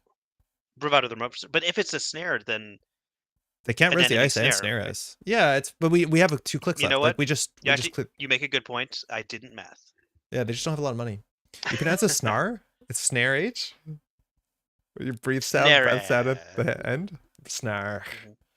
So if you think it's an anemone, that's very expensive for them, right? It's 3 damage, admittedly. They can't fire snare anymore. There is some cards that probably kill us. We die to Sting here. I'm still going to take the risk. Rashida, great. Cool. So we'll draw and ask for an action. You want to jailbreak while they don't have snare money? Yes, this is the time to do it. Cool. We could die. Oh my god. Oh, Patrick. Oh. Not a good reprise target. Let's be honest. yeah, that's true. It's true. Let's just draw. Yeah. They could blend the water. It's risking death as a win-win. It is kind of it's gonna be fun no matter what. Okay, so we think there's an anemone bouncing around HQ. We have a reprise, which like if they install advance. Okay, we need to figure out a way to deal with this. They know the top card of R&D. Doesn't mean that we don't run it, but we could. You want to just set up for a turn? Yeah, I'm totally okay with that. Draw. Action. do boomerang run? Boomerang run HQ. No, the server. Clearly something good in there. We didn't die last turn. How good could it be? How bad could it be? How good could it be? Fine. There's no Phonotrias yet. Great. Okay, I hate that. Why? We're 1 card in hand. They can't hurt us. I guess. I mean, they can double blood in the water us for a kill. Yeah, they don't but have that. Didn't. They have 1 card in hand. Draw. Ooh. Okay, we should get that one down. I think we have to install this for 5, unfortunately. Or we can risk 1 and 5. What's in archives that you're scared of? Anything. Sting. Sure. All right. Yeah. We have to pay 5 for it. There's no way around it. No, I agree. It's too useful for us not to. Yeah. Oh, regolith, sick. Okay, so they have money now. Okay, so now we can face check. We're only worried about Atini and Vampiranasa. Those are good cards. Shibboleth's still holding on. Still going to be annoying. We draw up? Yeah, I think so. They're not doing anything this turn. Neither are we. Draw. Cool. I think we should do credit. Yeah, and then next turn we'll probably jailbreak something, right? Yeah. No tattoo bullet, right? So they're drawing. I think going HQ is reasonable. The snares are probably there. Hey, Liam. I've been getting to Netrunner these last few weeks. Your videos have been super useful for learning the game. Thanks for that. I have a question if you don't mind answering. Cool. What's the situation regarding deck lists and taking notes during tournaments? So, good question. If you go to Liam, let's finish our turn. We'll answer it after. Firstly, welcome to the game. Glad the videos can help you out. But I'll answer that after that because it's a bit of an answer, but there's not too much to it. They're on 17 credits. That seems like a lot of money. Do you want to run HQ? Yeah. Are we bravadoing? Are we jailbreaking our HQ? I guess we can jailbreak or bravado HQ, but we don't really need the money. No, if we jailbreak it, if we bravado it, we can't break Anansi. I think we just jailbreak it. Okay, let's jailbreak. And then we don't want to do this on the next click. Well, bummer. The one card we didn't want to see. It's okay. They don't have a remote server. We'll just draw on Paladin. Okay, so when you go to a competitive tier event, you're required to submit deck lists. So that'll be on paper with all your cards. There's no sideboard in the game, and you have to play that deck list throughout the whole event. Fantastic. When it comes to note taking, when you go into any match, the only notes that you can make, that you can bring into the match are any that you can bring to the game itself are any rules documents, but otherwise you are allowed to note take. You can write down whatever you want. You also can you can note take during a match. Yes, exactly. Like you can't note take ahead of time and bring your notes to the match. Like you can't write down your game plan and then bring it to the table. But as soon as the round starts, Also, if you hit a top cut, they allow you to see your opponent's deck list. You play open deck lists for the first 5 minutes, and actually they changed that through the whole top cut. You're allowed to always look at your opponent's list and your own list during a tournament. So any Yes. tournament that there is deck list submitted, if you make a top cut, it's usually open deck lists. Mhm. So we saw Adrian Seiss. They might score on a remote server and go for some neurospike nonsense, but like I don't know what this is. One, code gate's hard enough for us. We have Paladin Puemo and Twinning. We could consider trying to be like a bit, precious on centrals. I don't know what they score out here. That's a problem. I think false lead, like being on threat 3 is actually an issue at some point. So what do you do? Our money Draw. stinks. Hmm. Liam, if you have any other questions that didn't answer it fully, don't hesitate to let us know. Our money is not good. Do you want to So just we want to just draw on Bravado R&D and hope it's not an Nancy? Sure. Great. If they pay 8, I Yeah. think we're winning. Yeah, Oh, no, that's a good that's amount down. Actually, hold on. We can't do that anymore. Well, we can do both. Yeah, but now I think we have to run HQ. Oh, true. Well, Bravado HQ. Right? But then we don't have money to trash anything. I don't. You know. Like, what do you think is in hand to trash? Not an Adrian, not a Rashid. Okay, we'll do it. I don't love it. We're gonna have to discard a card anyways. That's probably the best thing, but I think we're expecting to take damage here. If it's a snare, we can't clear the tag. Let's see if they swap. I don't think they do. Yeah, they don't. They do. Never mind. We're gonna hit a Tattoo Bola. Oh, that's a problem. At least we'll bounce this to hand so they can't score. But their Hermes now does like 300 damage, I think. I think How much is it? I think it's 300. Their Sting. Their Sting? Yeah, I'm not able to do the math. Like when I'm being pressured like this. Yeah. It's approximately 300. So Tattoo Bola in hand. Clicks. Like they don't want to draw into their hand because their ice is weak. That's what I'm seeing. So if this is a Sting, it does 1 damage and then 3 more damage. So we have to have 4 cards in hand. So this is where like the false leads get really awkward. That's okay. So we just do draw. Would it be bounce to central ice? I was worried that they would score out a Sting and we would have died. Because if it's a Sting in the remote server, we die. You're right, this costs them a click, but if it's a Sting, we just lose. So again, it's 1 plus the amount of the other opponents. So that'd be 3 plus 1 is 4. Yeah, we would have died. We can get the Earthrise Hotel down. Draw Earthrise Hotel 2. Sure. Good. That makes sense to me. Down to 6. I was doing KitchenMaid stuff and listening to radio play that chuffed Andre laugh from oh, that's scary. Do you want to run RD? We could die. Oh, never mind. We have 300 cards in hand. We could always die. You want Jailbreak it? Jailbreak. Jailbreak and the turn with Class Act, maybe? Yeah. That's the one that we want to play.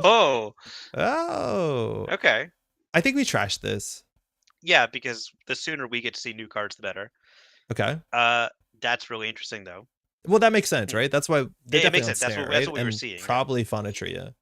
You can always be on your best behavior matchup. Yeah. Yeah, it tells us that Snares is alive and well. I think we just install Chesva and we click 2.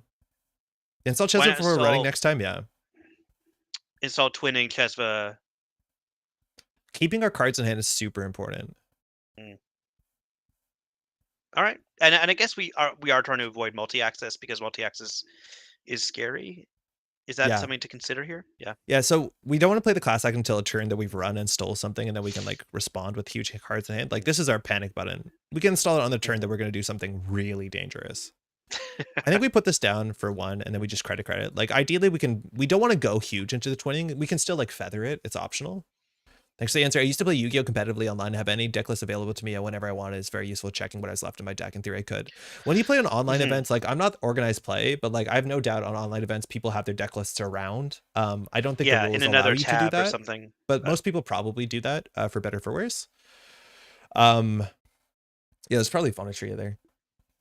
But yeah, when you're playing an event, and unless it's a competitive event, you can't have your deck list on you. That being said, too, during a competitive event, during any event, if you're ever worried about what a card does, if it is in your deck or in your opponent's deck, you can always ask a judge. They can come over and they'll show you what the card text is. So if you don't remember like what kind of type of ice it is or how many subroutines or what it costs, like you can always ask. I think in general, like if you're new to the game or at least new to like Netrunner competitive events, like get comfortable with calling the judge over because they are there to facilitate a fun and fair game. Even if you think that you and your opponent can come up with a better solution yourselves, that's usually like usually you don't want to be on the losing end of something that you made a decision on. Like just let the judge take all the hate for you. Of course, like I just came back to misinformation. Okay, so hold on. I might have said something wrong. Crow remind you as a judge. Okay, so we have a lot of cards in hand. I think the snares are in hand. If we run first click and access a single card and they res and it's a snare, we can clear the tag and we'll have healthy cards in hand. I think that's fine. We have 2 twinnings. We don't likely lose both of them. Under new OPP, deck lists are always allowed. Oh, Crower, that's sick. I thought it was only, but like, okay. Yeah, like, are you talking about our own deck lists? Yes. Like my deck? Or okay. Your own deck list apparently is always allowed. I'm surprised because most people go to casual events and don't have their deck lists because they don't print them out. But apparently you can always check your deck list. That's really important. Sokka's openly looking at his own and his opponent's deck list while streaming tournaments, so I assume it's allowed. During top cut. But you can always look at your own. Okay, that's sick. Thanks, Core. I think we might hit a snare here. Off on a tree. Okay, so this is the annoying one why we don't run click 2. So in theory, if we hit a snare here, we'll have 2 tags. That's okay, though, because I think we have enough cards in hand. They would need a Mindscaping and something else. Now, we do break this for, wow, free. That's cool. Okay, that's amazing. I like it. Ignore the tag. Vampy. Okay, that one's a nightmare with Shibboleth. Ideally, we steal Fuji and win the game really quickly. Okay, I'm going to remove I don't want to ignore the tag. Yeah, thank you. Action. Just drink Swiss for Continentals last year. Yeah, exactly. That makes sense. Comics for RW. Tell me about it. All right, I think we install the twinning now. It's obviously a bit of a scuffed ordering. And then we just credit. We can run archives, actually. We might as well run archives, right? I guess. What's the worst that could happen, right? 2 net damage? A virus. So they threw out 2 simmies. Ooh, I like simmies. I think the Paladin extra is worse than the... I always have access to my own deck list. Apparently so, Liam. I didn't know that during a game. At top cut, I have access to my opponent's deck list for the whole game, as long as the top cut is during a competitive event where deck lists are required. Yeah, that's exactly it. Okay, so I'm assuming that's an agenda on top of an Adrian Sice. Yeah. Oh, but, you know, obviously this competitive level events, like the event I won last weekend, in case you are new to the channel, I just won a tournament, was not competitive level. We didn't have to turn in our deck list, but of course, it was competitive because I was there. And I won. Because he was competing. Yep. Okay, I think on 10 credits, there's a chance they can't defend this really well. Where are these rules written up? Go to nullsignal.games and there's a tab called Players in top right corner. The website's, you'll find it. And then there's like a comprehensive rules section. It will be in there. They updated the rules pretty comprehensively in the last week or so. Also, get in the Green Level Clearance Discord channel. There's a whole questions channel there. It's sick. Oh, yes, right. Yeah, Green Level Clearance Discord is the way to go. But not just the comprehensive rules, but also like there's probably tournament rules for judges that will include a lot of the information that you're curious about. Or just ask Crower in this chat. I think the Daily Cast will pay off just as well as the other thing. I think if they score it, that's not what I wanted to install, I don't think. I think we have to be running it R&D, like obviously we do. Here we could just do credit. I'm gonna ask action. I think charging the remote server makes some sense. We just don't have a lot of money. But once they score a big agenda here. Yeah, organized play is what I meant to say. Thank you, Alex. Yes, it shouldn't be under comprehensive rules. It should be under organized play policies. Comprehensive rules is like how the game works. Rashida, okay, good. Now we really want to consider running HQ. So we know they have an end of line. I think that's all we know. I have a shirt from PAX with the NSG logo and my name on it. And the back says, ask me about Netrunner. It's okay. I memorize my opponent's weaknesses. Thank you, Judge. You are required to submit your weaknesses when you enter a competitive tournament, and it is shared to your opponents. That's how I met my ex. Wait, that song? Please don't do it.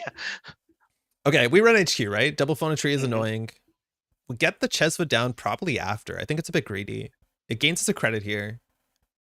Happy me the joke. Let's run it. We can see 1 card too for really feeling spicy. It's a Tatsubola. Okay. Well, we like getting Chesva counters. And don't feel bad about me being used a joke because we do have like a 5-second delay advantage. Yeah, it's also I'm very Australia's pretty far away. That's true. But you do have to wait for the messaging to go forward and back. Always awkward during the weakness sharing stage when I'm just sitting there.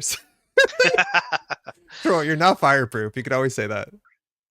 Unless knives. Yeah. Most bullets. I put silver bullets down, but any bullet will do. Thank you for answering questions. Thank you for asking a question anytime.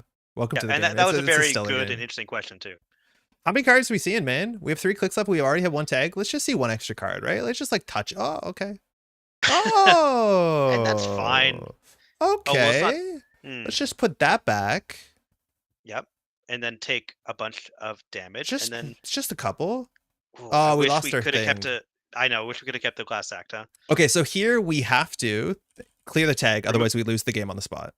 yeah, remove a tag, draw. Well, no, they can act. The Oh, they Hermes can bounce is really act. important because if it was a sting, we would have died. Mhm. Okay.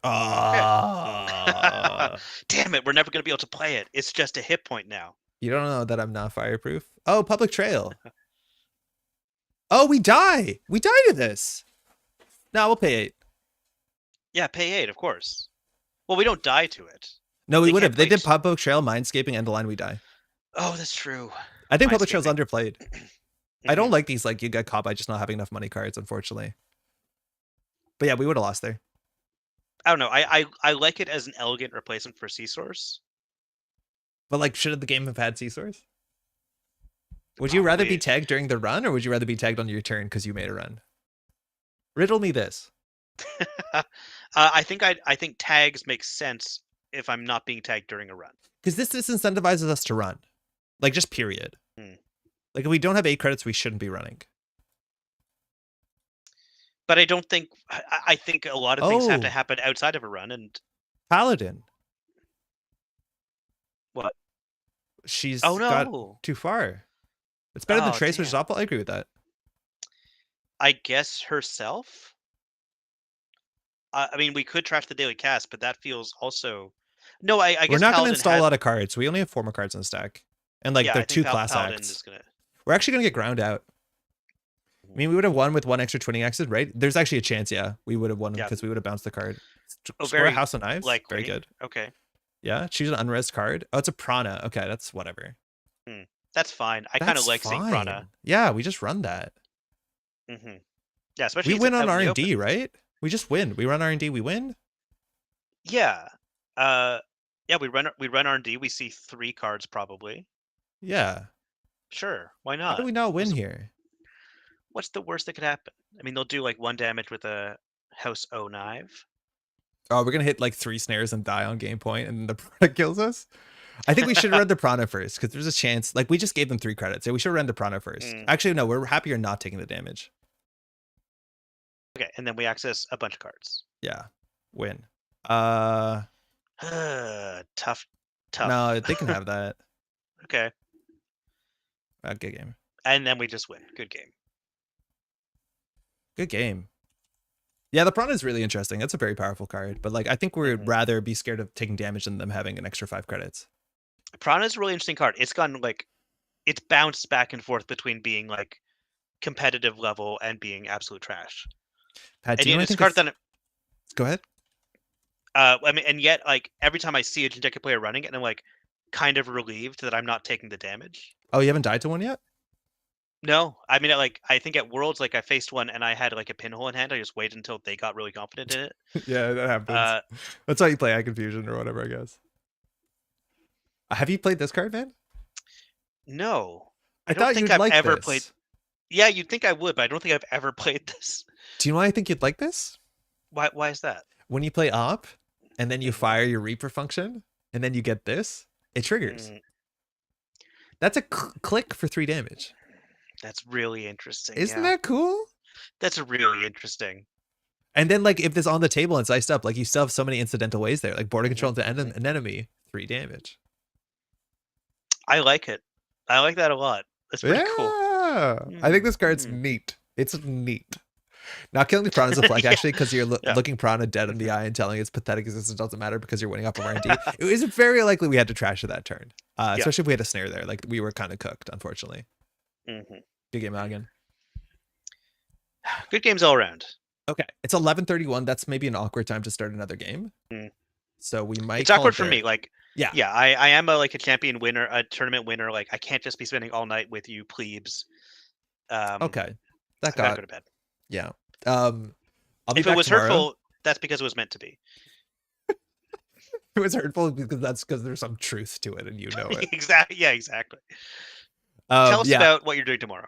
Yeah, I'm gonna be streaming tomorrow. I don't have like really good plans because this was a bit of a last minute thing, but this will probably be the last content before Christmas break for sure. Maybe New Year's, I'm not sure because it depends on traveling, and traveling depends a bit on the weather because they have to do a fair bit of driving. So we'll be tomorrow. Hopefully we'll have a Christmas sweater on and we'll just stream throughout the day. We'll do whatever we want. Maybe we'll play some ONR. Maybe we'll play some Marvel Champions. Otherwise, we're just going to hang out. So if you want to just come out and hang out tomorrow, you want to submit deck lists, like we can do an FAQ and AMA, like we'll just hang out. Like it's going to be super, super casual. I'll put the fireplace on and we'll just have a nice Friday afternoon. That's my plan. I have no other plans tomorrow. That's largely it. You Patrick, should release a Cyberpunk Yule log on your channel. That would be fun. I think people would appreciate it. I don't have the evening to edit it together. Oh man, that would be really cool. Next year, I'll try to think of it a week earlier. Yeah, for sure. Pat, congrats on the weekend again. We played. It was really fun. We talked about that early. I've had enough of people praising me for my win. Oh my it's embarrassing. It was a really fun event. Shout out to Nick. I think this is like the first event. Well, no, not true. The first organized play event of like that sort of caliber that he ran. I know he was really nervous about it. I think it turned out fantastic. It turned out really, really well. Yeah. Do it. Start another game. No, there's no chance. William, see what don't time? Do this to me, please. I'm not sure. Probably going to start around 10 to 11. I know we're in the same time zone, and then we'll probably run till about whenever I get too hungry to not continue doing it. So we'll go maybe 7 hours. We'll see how it goes. We'll see how it goes. Thanos is a great idea. A motion graphic of Punitive, where just the fire in the glasses is what's flickering. That's pretty good. There's a whole bunch of those cards that has nice fire on it to animate. What's the one where they burn down the whole city block to gain 3 credits? It's like bad. What's it called? Sphegator Excavator. There's back channels. I think is an explosion. Back channels just has a guy on it getting into a car. What time zone? Eastern Standard, Lucille. Oh yeah, you're right. Shit. There's a card that says like trash. It's a double trash like X cards. And then gain 3 cards for each card you trashed. It's bad mutually assured destruction. Freelancer could also maybe be it. Yeah, Freelancer. You could probably cycle through a few different cards that have fire on them. Just some good. I want to Marvel Snap the NR cards. Oh man, I haven't played Marvel Snap in a really long time. Yeah, new cards neither. are fun. Yeah. But Marvel Snap, like even though I barely touched the pay for skins part, the pricing of it just always skeeved me out so much. It feels so predatory and so manipulative.